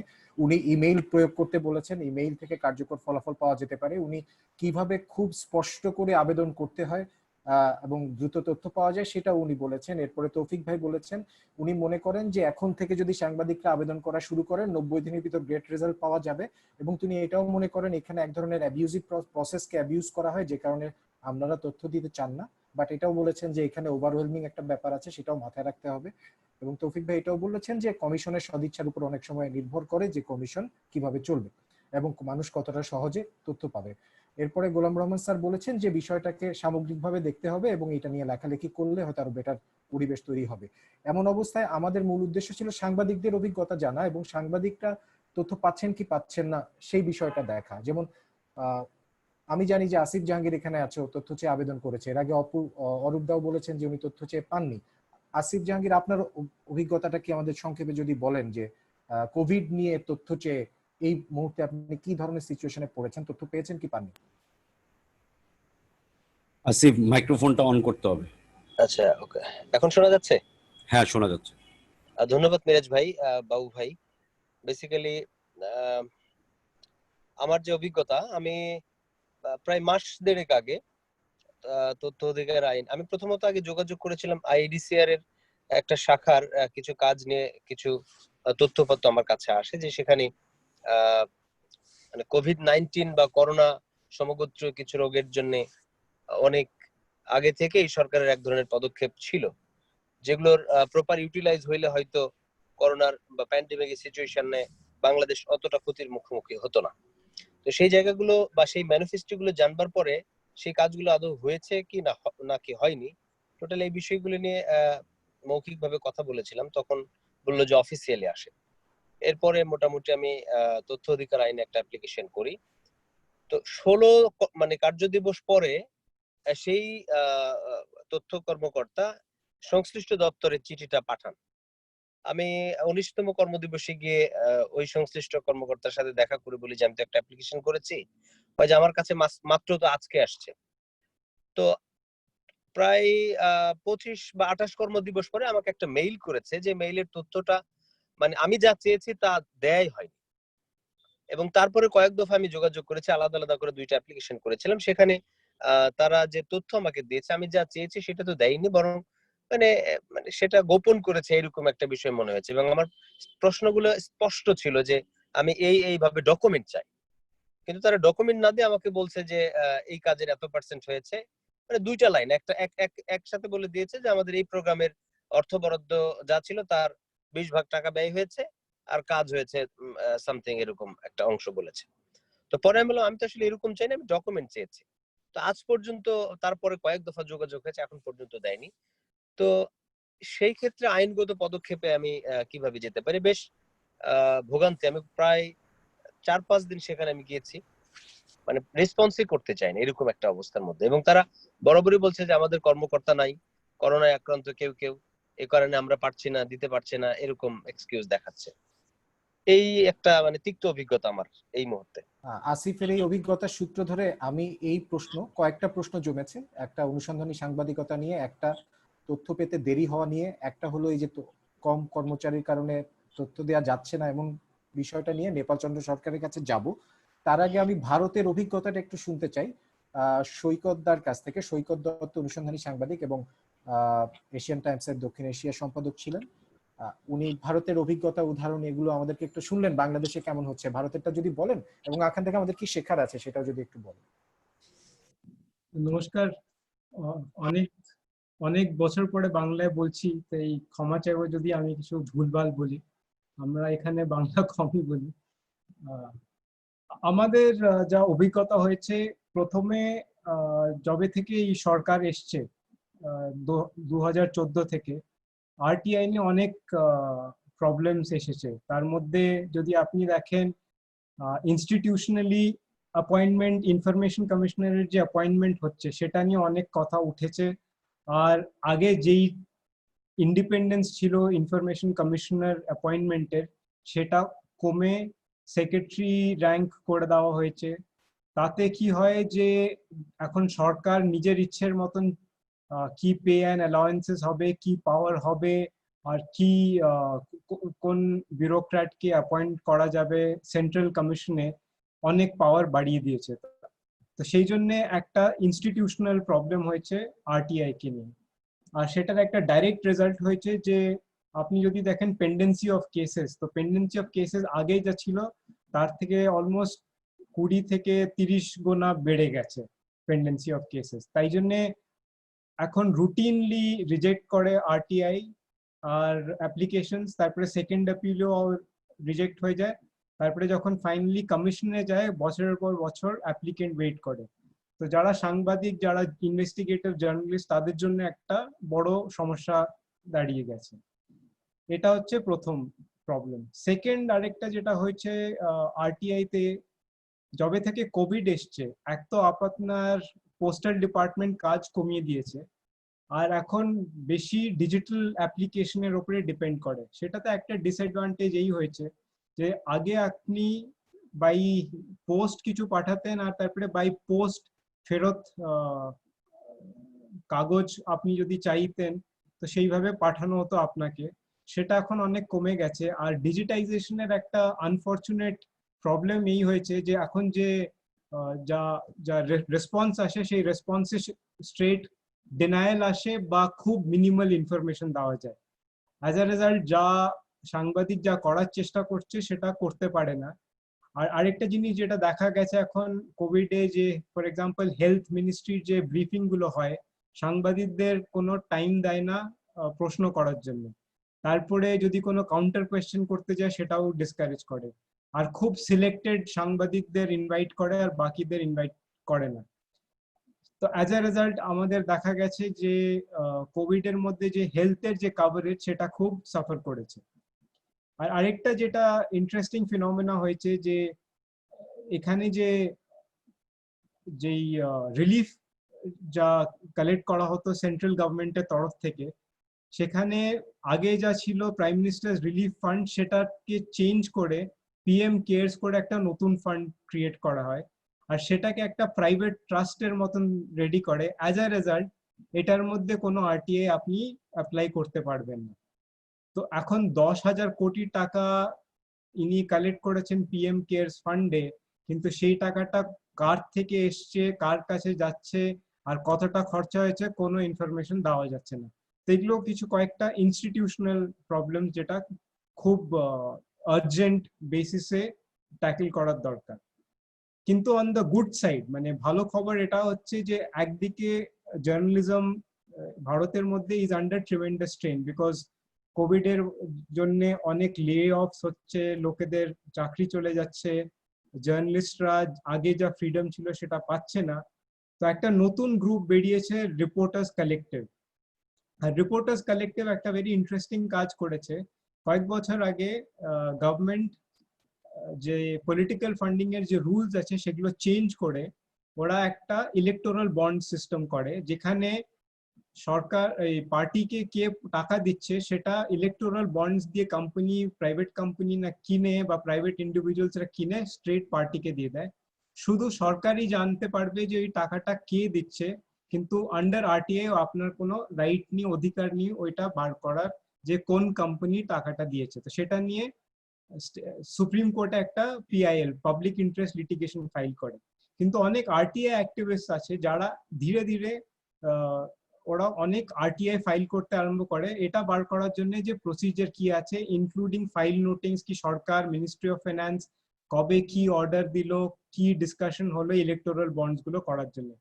এই অ্যাক্টিভিস্টরা ওরা একটা অ্যালায়েন্স করে রিপোর্টার্স কালেক্টিভের সঙ্গে। তো আগে যেটা রিপোর্টারকে নিজে করতে হতো, সেটা রিপোর্টারের উপরে যে বোঝ ছিল যে নিজেই অ্যাপ্লাই করো, নিজেই ফলো করো, প্রত্যেক অ্যাপিলে যাও, সেইটা অ্যাক্টিভিস্টরা এখন সেইটা নিয়ে নিয়েছে। আর অনেক আছে তাদের, এই অ্যাক্টিভিস্টের মধ্যে অনেক রিটায়ার্ড ব্যুরোক্র্যাট, রিটায়ার্ড ইন্ডিয়ান নেভির লোক আছে, ইন্ডিয়ান আর্মির লোক আছে। এরা রিটায়ার্ড লোকেরা এখন এই কাজটা উঠিয়ে ওরা অনেক মাস ধরে আরটিআই ফাইল করছিল। রিপোর্টার্স কালেক্টিভকে এই সারা যত যে দস্তাবেজ বা যা কাগজ ওরা কালেক্ট করেছে আন্ডার আরটিআই, সেটা রিপোর্টার্স কালেক্টিভকে দেয়। আর তারপরে ওরা ওই ডকুমেন্টস এর বেসিসে নিজের জার্নালিস্টিক ইনভেস্টিগেশন করে। তো এটা একটা কম্বিনেশন হয়ে যায় of classic RTI and classic journalistic investigation based on documentary evidence. এই দুটো কম্বাইন করে অলমোস্ট 17 পার্ট সিরিজ। আর আরেকটা ইউনিট যেটা কাজ করে ওরা শুধু ইংরেজিতে নয়, ইংরেজি, হিন্দি, বাংলা, মালয়ালম, তামিল, কান্নাডা, মানে বিভিন্ন রিজনাল পাবলিকেশনস এর সঙ্গে ওরা একটা টাই আপ করে অ্যাক্রস দ্য কান্ট্রি এই ইলেকটোরাল বন্ডস নিয়ে ওরা কাজ করে। যেটাতে কি হয় কি সুপ্রিম কোর্টে এটার কি সিরিয়াসনেস, বিকজ এখন আপনি দেখুন যদি কি কোনো পলিটিক্যাল পার্টিকে কোনো করাপ্ট কোম্পানি ইলেকটোরাল বন্ড কিনে ওদের কোটি কোটি টাকা দিয়ে দেয়, সেই কোটি কোটি টাকা দিয়ে আপনি কিভাবে ওটা ইনফ্লুয়েন্স হচ্ছেন, আপনার পলিসি কিভাবে ইনফ্লুয়েন্স হচ্ছে, আপনি কোন কোম্পানিকে ফেভার করছেন থ্রু ভেরিয়াস পলিসি ইস্যু, সেগুলো বার করার জন্য এই এক্সারসাইজটা ওরা করে। অ্যান্ড জাস্ট দুদিন আগে এই পুরো ইনভেস্টিগেটিভ সিরিজকে এশিয়ান কলেজ অফ জার্নালিজমের যে অ্যানুয়াল অ্যাওয়ার্ড ওদের দেওয়া যায়।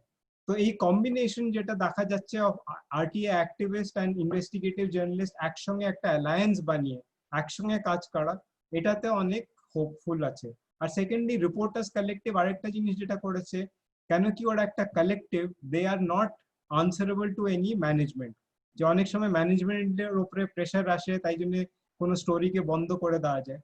আর তার উপরে অ্যাক্টিভিস্ট যারা আছে তারাও ইন্ডিপেন্ডেন্ট অ্যাক্টিভিস্ট, আর অনেকের হচ্ছে রিটায়ার্ড ব্যুরোক্র্যাটস আর রিটায়ার্ড আর্মি নেভি, তো ওদের ওপরে কোনো প্রেশার নেই। তো এই ইন্ডিপেন্ডেন্ট গ্রুপস গুলো একসঙ্গে কাজ করে অনেক কিছু ওরা বার করতে পেরেছে। হাউএভার এখনো আরটিআই যা আমরা ট্রেন্ড দেখছি ভারতের মধ্যে, অনেক সিরিয়াস চ্যালেঞ্জেস আছে। আর অনেক ব্যুরোক্র্যাট যাদের এখন ইনফরমেশন কমিশনে অ্যাপয়েন্ট করা যাচ্ছে, তারা সারা জীবন ইনফরমেশন ডিনাই করেছে যখন ওরা সার্ভিসে ছিল। তো দেয়ারফর টু এক্সপেক্ট কি তারা এখন অ্যাজ ইনফরমেশন কমিশন সাডেনলি ওরা চেঞ্জ করে অনেক সময় অনেক ইনফরমেশন দিতে আরম্ভ করবে, that is not happening. Like for example intelligence bureau থেকে অনেক আছে যারা সারা জীবন সিক্রেসিতে কাজ করেছে, সাডেনলি পোস্ট রিটায়ারমেন্ট ওদের ইনফরমেশন কমিশনার বানিয়ে দেওয়া যায়।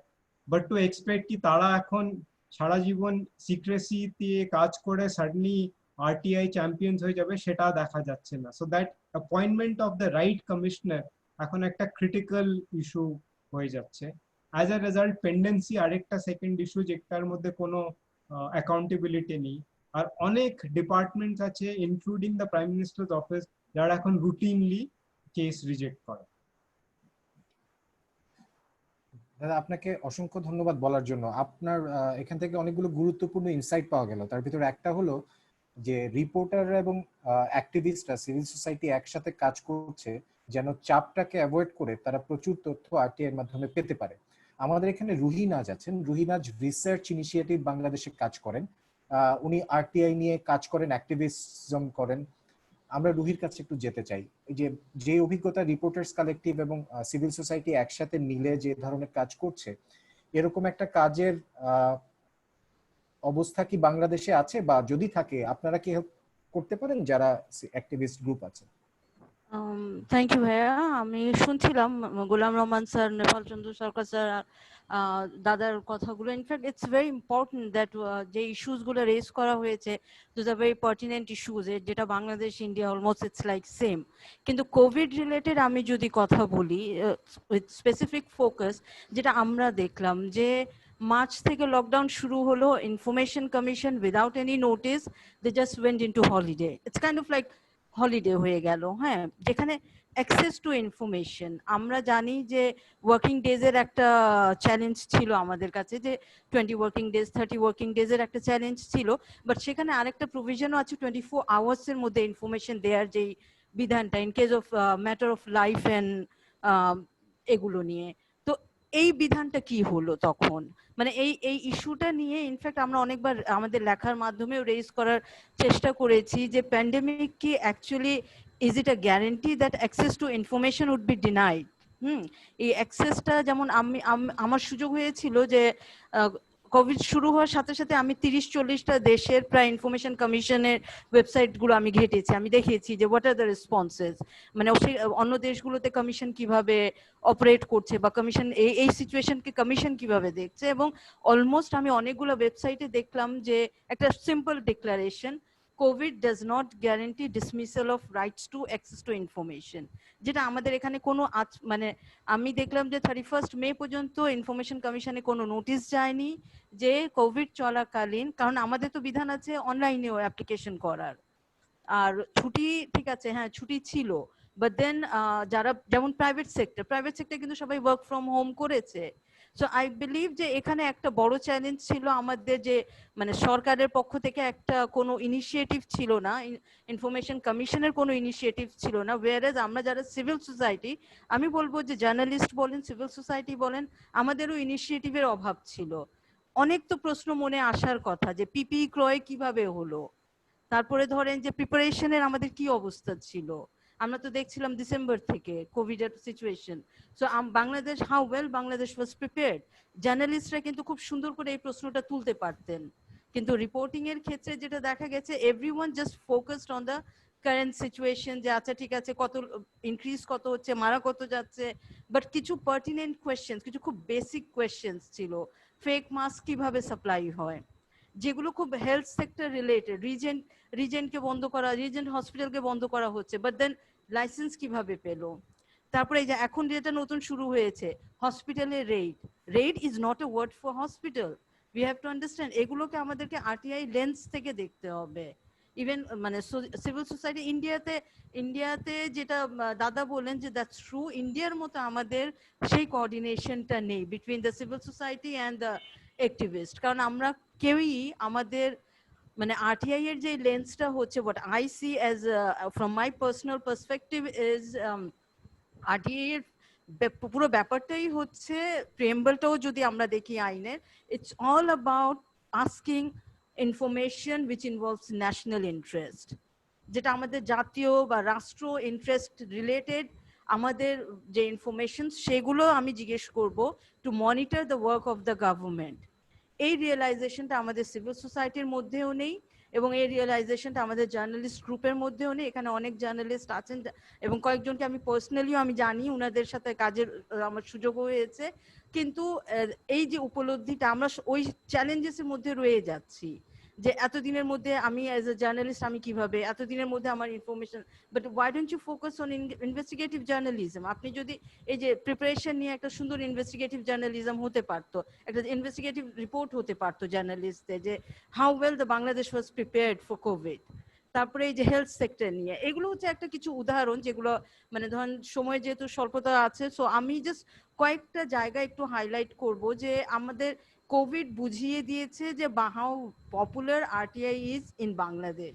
অ্যাকচুয়ালি আমাদের এখনো we have long way to go, মানে এখনো আমরা ওই জায়গাটাতে পৌঁছাতে পারিনি। কারণ আপনি দেখেন এই গত 4-5 মাসে সিভিল সোসাইটি ভয়েস রেজ করেনি, যেখানে কিনা আমরা দেখেছি যে অন্য দেশগুলোতে প্রতিনিয়ত এটা নিয়ে লেখালেখি হচ্ছে যে কেন আরটিআইটাকে ব্যবহার করা হচ্ছে না, প্যান্ডেমিক এর সাথে আরটিআই এর কি সম্পর্ক। ওয়ারেস প্যান্ডেমিকের সময় আরটিআইটা সবচেয়ে বেশি, আপনি এখন দেখেন যদি আমরা এখন প্যান্ডেমিক রিলেটেড আরটিআই কোয়েশ্চেন দাঁড় করাই, you can go for making 100 questions out of it, but আমরা কেউ জিজ্ঞেস করছি না।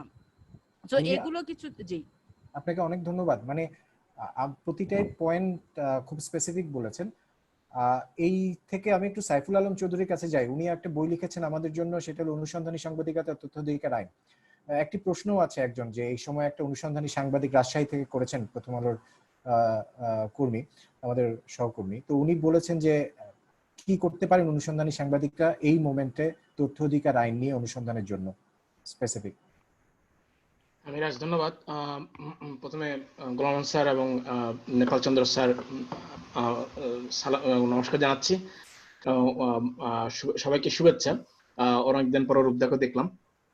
তো অনুসন্ধানী সাংবাদিক, এখানে যদি মিরাজ আমি যদি আপনার কথার সূত্র ধরে বলি, সেটা অনেকগুলো প্রশ্ন দেখবেন যে কিছু প্রশ্ন আছে যে এখনো আমরা ভাবছি যে কিভাবে পত্রিকায়, কিভাবে সাংবাদিকদের মধ্যে তথ্য অধিকার আইন জনপ্রিয় করা যায়, এমন প্রশ্ন ছিল।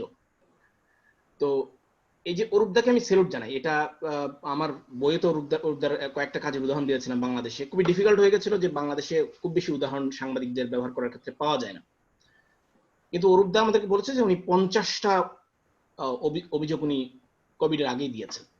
এরকম সাংবাদিক আপনি খুব কম, অথবা 3-4 এরকম পুরো দেশে পাবো। তো ফলে অনুসন্ধানী সাংবাদিকতায় আমরা 6টা টুল ইউজুয়ালি বলি, মানে মেইন টুল হচ্ছে ডকুমেন্টস। তো সেই ডকুমেন্ট যখন বাংলাদেশের মতো দেশগুলোতে, বিশেষ করে কোভিডের সময় বলেন অথবা নন কোভিডের সময় বলেন, যে তথ্য লুকানোর সংস্কৃতি একটা থাকেই, সেই ক্ষেত্রে তথ্য অধিকার আইন আপনাকে এই সার্টিফিকেটটা, এই হাতিয়ারটা দিচ্ছে যে আপনি লিগ্যাল ওয়েতে এইটা পেতে পারেন। আমি পেতে পারেন একটু টেনে বলছি এই কারণে, এখানে কিছু স্টার চিহ্ন অর্থাৎ শর্ত প্রযোজ্য, সেই শর্তগুলো বাদ দিলে বাকি ক্ষেত্রে তথ্য অধিকার আইন। কিন্তু এক্ষেত্রে অরূপদা হয়তো শেয়ার করেননি আমাদের সাথে, এক্ষেত্রে ধৈর্য একটা বড় বিষয়। আর কোভিডের সময় আপনারা দেখবেন যে কোভিড ইস্যুতে বা নন কোভিড ইস্যুতে বাংলাদেশের যে কোনো বার্নিং ইস্যুতেই খুব তড়িৎ গতিতে রিপোর্ট প্রকাশের একটা সংস্কৃতি আমরা দেখতে পাচ্ছি। এটা আগেও ছিল, এখন বেড়েছে, কোভিড কালে আরো বেড়েছে। সেটি হচ্ছে আমরা তিনি বলেন, তিনি আরো বলেন, তিনি হেসে বলেন, তিনি কেঁদে বলেন, অর্থাৎ যে কোনো ভাবেই তথ্য পেলে সেটা উইদাউট ক্রস চেক আপনি দিয়ে দিচ্ছেন। কিন্তু একটা কথা মনে রাখতে হবে, আপনি যে কোনো ইনফরমেশন যদি পান সেটি প্রকাশ না করা পর্যন্ত কখনো মরে না।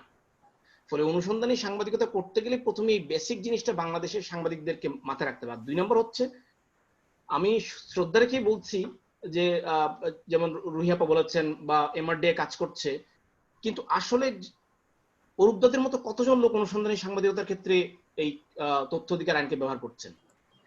প্রবলেমটা হচ্ছে সিচুয়েশনে ব্যাট ব্যবহার করতে হলে কি করতে হবে? হ্যাঁ, সেটাই আমি জোর দিচ্ছি। সেটা হচ্ছে আসলে ব্যবহার করার জন্য ফিল করবে কে? প্রথম আলোর নিউজ এডিটর, প্রথম আলোর এডিটর প্রথম ভাবতে হবে।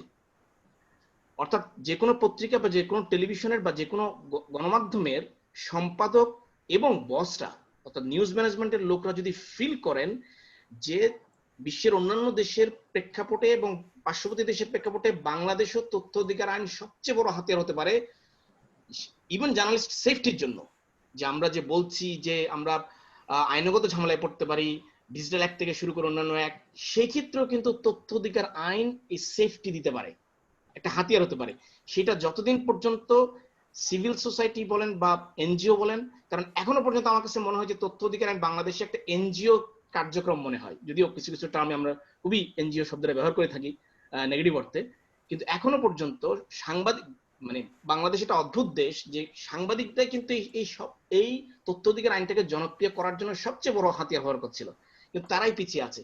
ফলে যতক্ষণ পর্যন্ত সাংবাদিকরা এই মাইক্রো লেভেলে করছে, কিন্তু ম্যাক্রো লেভেলে যদি এই ফিলটা আনা না যায়, যে বসরা যদি না ভাবে যে আমার জার্নালিস্টরা তথ্য অধিকার আইন ব্যবহার করবে আউটস্ট্যান্ডিংলি, মানে খুবই ভালোভাবে, যে কোনো ভাবে যে কোনো তথ্যের জন্য সময় দেব আমি, এই ফিল্ডটা এই আপনার পলিটিক্যাল মানে সোশ্যালাইজেশনটা হতে হবে অফিসের মধ্যে প্রথম।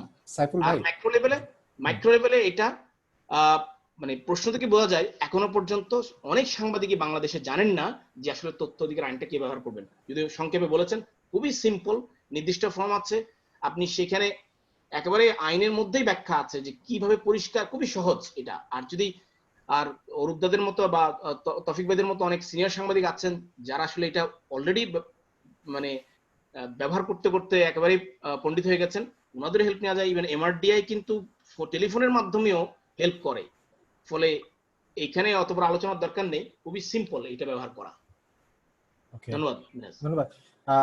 এনজিওদের কথা এসছে, আমি হাসিবুর রহমান ভাইয়ের কাছে যাব এই বিষয়টা নিয়ে। তার আগে আমি কয়েকটা প্রশ্ন তুলতে চাই, যেমন নেপালদা যদি একটু আমাদেরকে বলেন। রাজশাহী থেকে আনিসুজ্জামান প্রশ্ন করেছেন, করোনায় লকডাউনের অজুহাতে তথ্য সরবরাহ না করলে করণীয় কি? একই প্রশ্ন আছে আসিফেরও, সে বলেছে যে অসম্পূর্ণ তথ্য দিলে বা এইটাকে অজুহাত হিসেবে দেয়া হলে করণীয় কি? আরেকটা প্রশ্ন হলো, তথ্য অধিকার আইন কি সরকারের যে অঙ্গীকার তার সাথে দিন দিন সাংঘর্ষিক হচ্ছে কিনা? এটা আরেকটি প্রশ্ন। এই দুইটার উত্তর যদি আপনি একটু বলেন, তারপর আমি গোলাম রহমান স্যারের কাছে একটু যাব আরেকটি প্রশ্ন নিয়ে।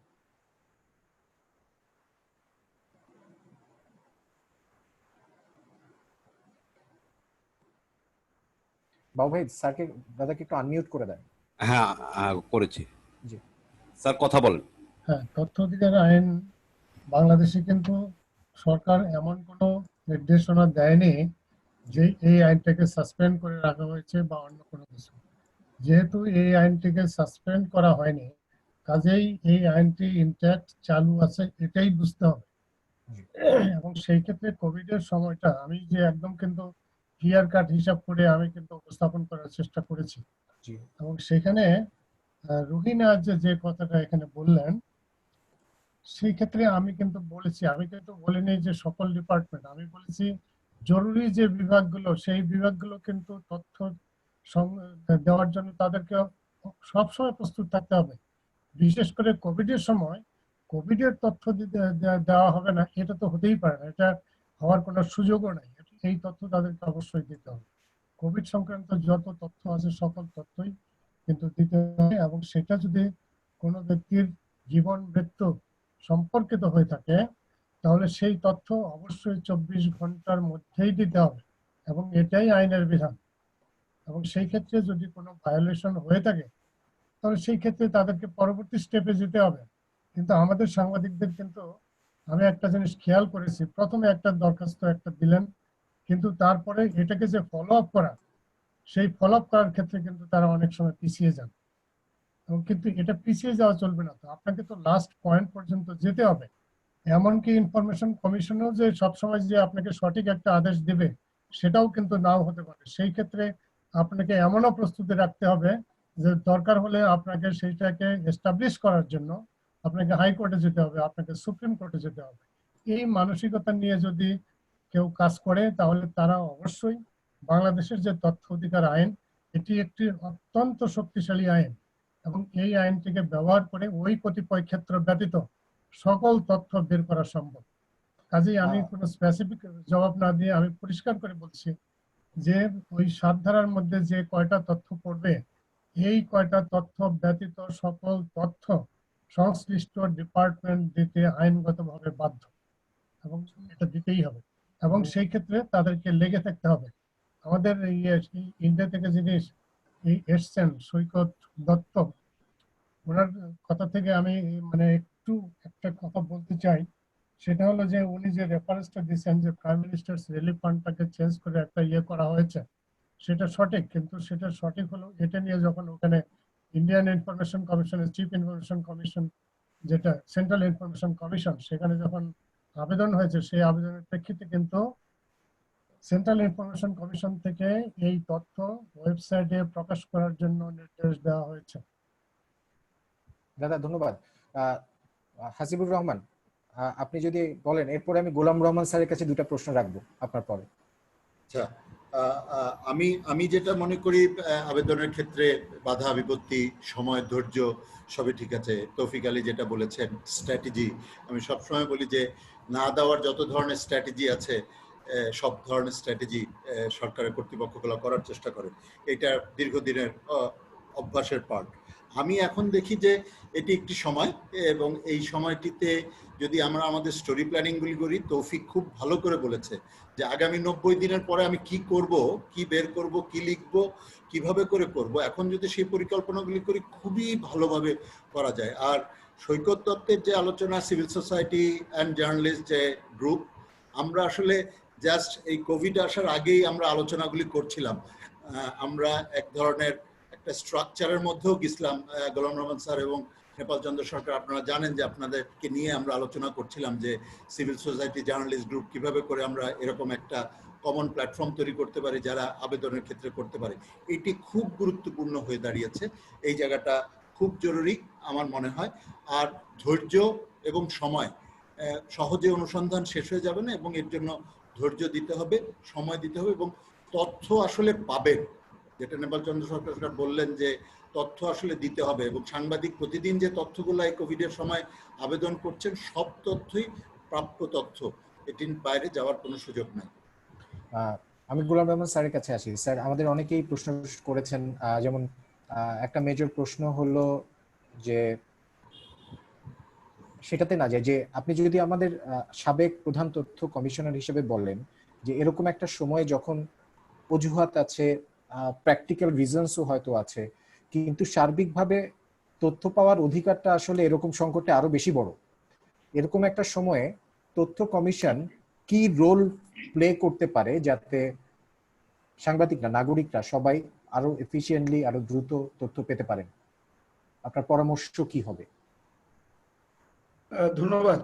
আমার মনে হয় যে নেপাল চন্দ্র সরকার একটা কথা কিন্তু বলেছেন যে যেহেতু অফিসিয়ালি বন্ধ ছিল একটা সময়, এবং এটা একটা খুব অসাধারণ একটা ব্যতিক্রমী সময়, সেটাকে আপনাকে ব্যতিক্রম হিসেবেই ট্রিট করতে হবে, এটা কোনো বিকল্প নেই। আচ্ছা, কিন্তু স্বাভাবিক যে বিষয়টি সেটি হচ্ছে যে এই কোভিড কালীন অফিস আদালত বন্ধ হয়ে থাকলেও সেখানে মানুষের জীবনযাত্রাই বন্ধ হয়ে গেছে, বিষয়টা এইরকম।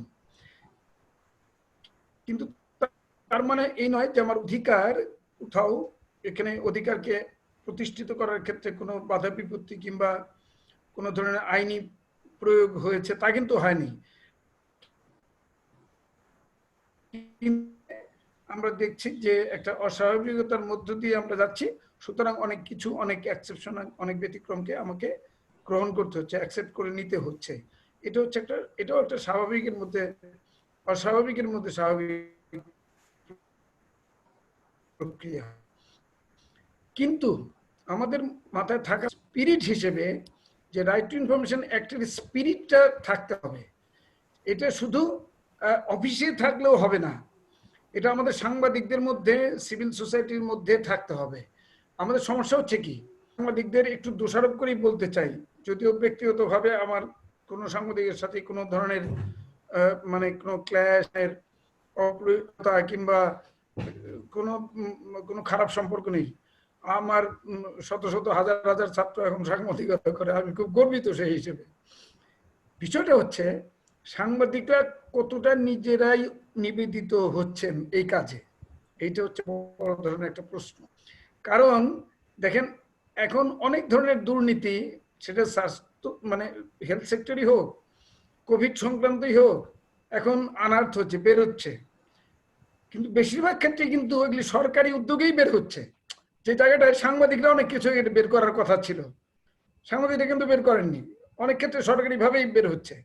তার মানে কি, তাহলে এই কোভিড সিচুয়েশনে সাংবাদিকরা সেইভাবে উল্লেখ করার মতো কোনো অবদান রাখতে পারেন নাই, এবং সমাজ এবং সাধারণ মানুষ এটার জন্য সাংবাদিককে এক সময় দায়ী করবে আমার ধারণা। যেমন ভাবে আমি এখন দায়ী করি যে আমাদের রেডিও, টেলিভিশন, আমাদের পত্রপত্রিকা এইরকম একটি অস্বাভাবিকতাকে মানুষকে অনুপ্রেরণা দেওয়ার মতো কোনো কিছু উপস্থাপন করতে পারে নাই, কোভিডকে নিয়ে প্রচারমূলক কিছু করতে পারে নাই, যাতে করে মানুষ যেমন ইচ্ছে করলেই, যেমন আমি এখন কোভিড সম্পর্কে জানতে চাই, আমি একটু আক্রান্ত হচ্ছি, এটা সম্পর্কে তথ্য চাই, আমি অমুক টেলিভিশন চ্যানেলে ঘোরালে যেমন অনেক তথ্য পাবো, এরকম কোন মোটিভেশন, ইন্সপিরেশন কিংবা ইনফরমেশন রুটিন কাজ করছে, ওই একটা টক শো কিংবা নিউজে কিছু কভার করা ইত্যাদি ইত্যাদি। আমরা একটা অস্বাভাবিক সময়ের মধ্য দিয়ে যাচ্ছি, এটা আমি বুঝাতে চাচ্ছি যে এই অস্বাভাবিকতাটা গণমাধ্যম দায় সারাগুচ্ছের ভাবে তুলে ধরছে। এখানে সাংবাদিকতার পুরো ব্যর্থতা, সাংবাদিকতার যে ইনস্টিটিউশন গুলো, তারা they fail to project the situation, এবং মানুষকে যেভাবে প্রেরণা দেওয়ার কথা, যেভাবে তথ্য দেওয়ার কথা, সেটা তারা করতে পারে না। বলেন। আমি একটা কাউন্টার প্রশ্ন করি, যে যিনি তথ্য চাইবেন তাদের ঠিক আছে, দোষ আছে, কিন্তু এইটাও যাদের তথ্য ঘাটতি আছে, কিন্তু আমরা 3 জন সাংবাদিক পেয়েছি যাদের দায়িত্ববোধে ঘাটতি নাই, তারা তথ্য পাচ্ছে না। সো আমার কথা হলো, যারা তথ্য দিবেন এবং যারা তথ্য দেওয়াকে ফ্যাসিলিটেট করবেন কমিশনের মতো, তাদের জন্য আপনার পরামর্শ কি হবে? না, এটা একটা সংস্কৃতির ব্যাপার। তথ্য দেওয়া তো তথ্য দিতে হবে। আইনকে যদি আমরা বুঝে থাকি, তথ্য অধিকার আইন 2009 অনেক প্রোগ্রেসিভ একটা আইন, এটা সত্যি কথা। এবং আইনের যদি স্পিরিটটা থাকে, তাহলে তথ্য দিতে হবে, এটার আর কোনো বিকল্প নেই। এখন যদি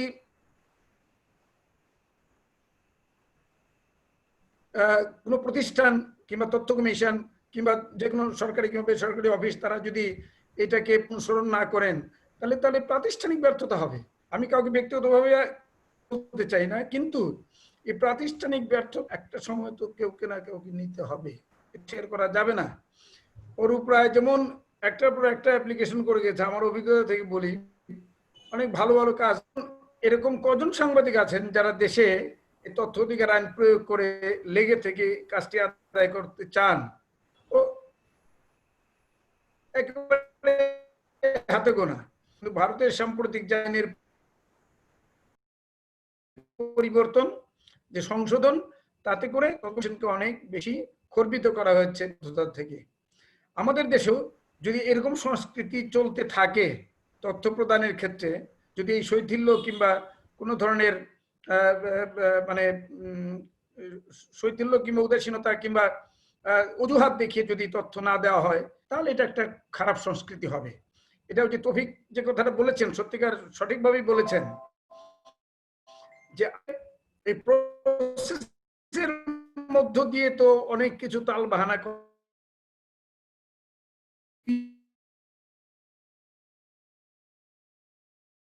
স্যার আটকে গেছে, হওয়া উচিত।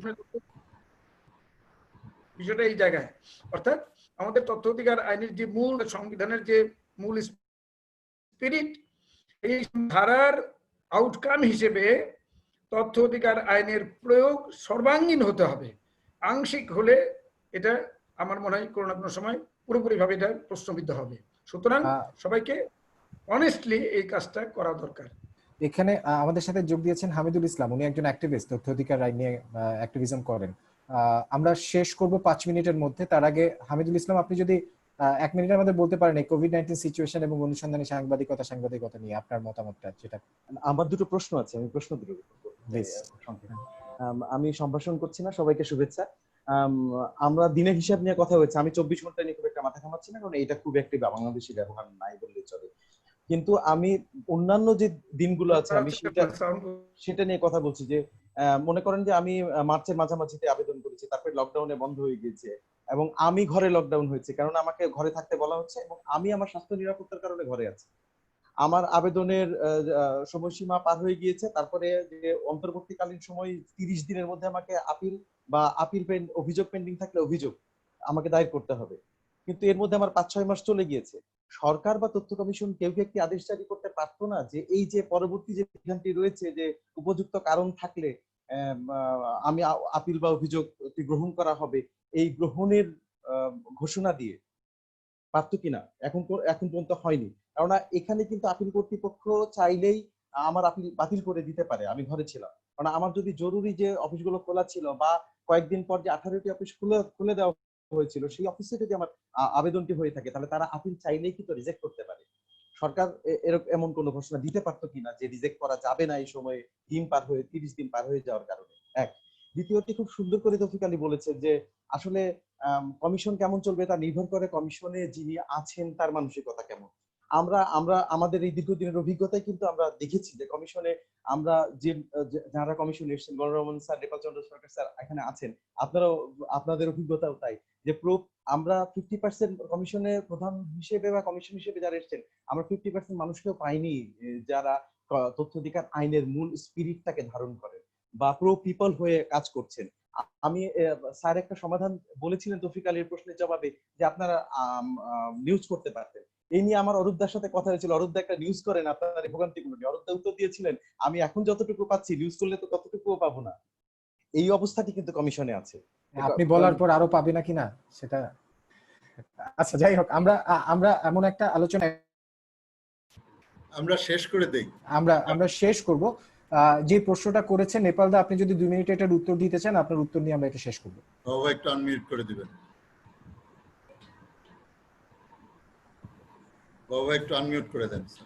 হ্যাঁ দিয়েছি।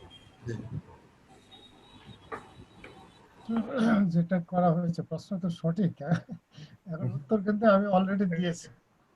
আমি অলরেডি দিয়েছি এই জন্য যে আপনাকে কিন্তু স্টেজ বাই স্টেজ প্রসিড করতে হবে। আমরা যদি প্রসিড না করি তাহলে কিন্তু এটা হবে না, কারণ আমাদেরকে একটা স্টেজের পরে আরেকটা স্টেজ দিতে, যেহেতু আইনে আপনার স্টেজগুলো ডিফাইন করা আছে, কাজেই এই আইনের বাইরে গিয়ে তো কিছু করা যাবে না। আইন থেকে দরকার হলে সেটা যখন আপনি যে এখন যেটা প্রশ্ন করেছেন যে 66 দিন, যেহেতু আমি যেটা হিসাব করে দেখেছেন যে যেহেতু এটা আপনার ইয়ে ছিল, পাবলিক হলিডে ছিল, ডিক্লেয়ার করা ছিল, কাজে এই 66 ডেজ কিন্তু হিসাব হবে না। এটা বাদ দিয়ে বাকি সময়টা হিসাব করতে হবে। সেই ক্ষেত্রে কিন্তু আইনের প্রভিশন এটাও আছে যে তার 30 ডেজের মধ্যে, পরবর্তী 30 ডেজের মধ্যে আপনাকে অ্যাপিল করতে হবে। সেই ক্ষেত্রে কিন্তু এটাও বলা আছে, আইনের এটাও প্রভিশন আছে যে 30 ডেজের পরে যে করা যাবে না তা কিন্তু নয়। 30 ডেজের পরেও কিন্তু আপিল সাবমিট করা যাবে এবং সেখানে আপনাকে শুধু একটা এক্সপ্লেনেশন দিতে হবে যে এই কারণের জন্য যুক্তি দিতে হবে যে এই কারণের জন্য, এই যে কোভিড এর জন্য যে আমরা এক জায়গা থেকে আরেক জায়গায় যেতে পারছি না, this is an reasonable explanation. এই এক্সপ্লেনেশন সহ যদি কোনো সাবমিট করা হয়, আমার মনে হয় না যে কোনো ইনফরমেশন কমিশন বা অন্য কেউ এটাকে ডিফাই করবে, ডিফাই করতে পারবে না। যদি করেও সেই ক্ষেত্রে লিগ্যাল স্টেপ নিতে হবে। নেপাল সরকার যুক্তি দিয়ে বোঝাতে হবে, আর কিছু না, এটা প্রভিশন আছে, provision already, provision is there. Nepal Chandra সরকার, অধ্যাপক গোলাম রহমান, সৈকত দত্ত থেকে শুরু করে আমাদের এখানে যারা উপস্থিত আছেন তাদের প্রত্যেককে অসংখ্য ধন্যবাদ আমাদের এই আয়োজনে যোগ দেওয়ার জন্য। আমাদের সঙ্গে এত সময়, দীর্ঘ সময় ধরে কনস্ট্যান্টলি প্রত্যেকেই থেকেছেন এবং খুব কম মানুষই বিদায় নিয়েছেন। এর থেকে বোঝা যায় যে ওয়েবিনারটি কতটুকু তাদের মনোযোগ আকর্ষণ করতে পেরেছে। আমরা একটু সামারি করি। এখানে যেটা বড় হয়ে এসেছে যে এটা আসলে সময় যেখানে আপনি আসলে অনেক স্টোরি তথ্য অধিকার আইন দিয়ে আবেদন করে পেতে পারেন। শুধু একটাই পরামর্শ সবাই দিয়েছেন যে ধৈর্য ধরতে হবে, কারণ এটা সময় লাগবে, না শুনতে হবে, না শোনার পরে অভিযোগ মানে আপিল এবং অভিযোগের প্রক্রিয়াটাও মেনে নিয়ে সেটা করতে হবে এবং প্রয়োজনে সিভিল সোসাইটি সহায়তা করবে। দায়টা অনেকখানি সাংবাদিকদের উপর এসেছে, তারা সিরিয়াস, তারা খুব দ্রুত রিপোর্ট করতে চান। আমার মনে হয় যারা দীর্ঘ সময় নিয়ে রিপোর্ট করতে চান তারা এই সুযোগটাকে কাজে লাগাবেন। এখানে যত আলোচনা হয়েছে ভিডিওটা আমাদের ফেসবুক পেজে পাবেন এবং যত রিসোর্স আমরা চ্যাটে শেয়ার করেছি তার প্রত্যেকটা আমাদের যারা রেজিস্ট্রেশন করেছেন তাদের ইমেইলে চলে যাবে, ইনক্লুডিং প্রেজেন্টেশনস। আপনাদের সবাইকে আমাদের এখানে যোগ দেওয়ার জন্য ধন্যবাদ। আবার দেখা হবে, ভালো থাকবেন।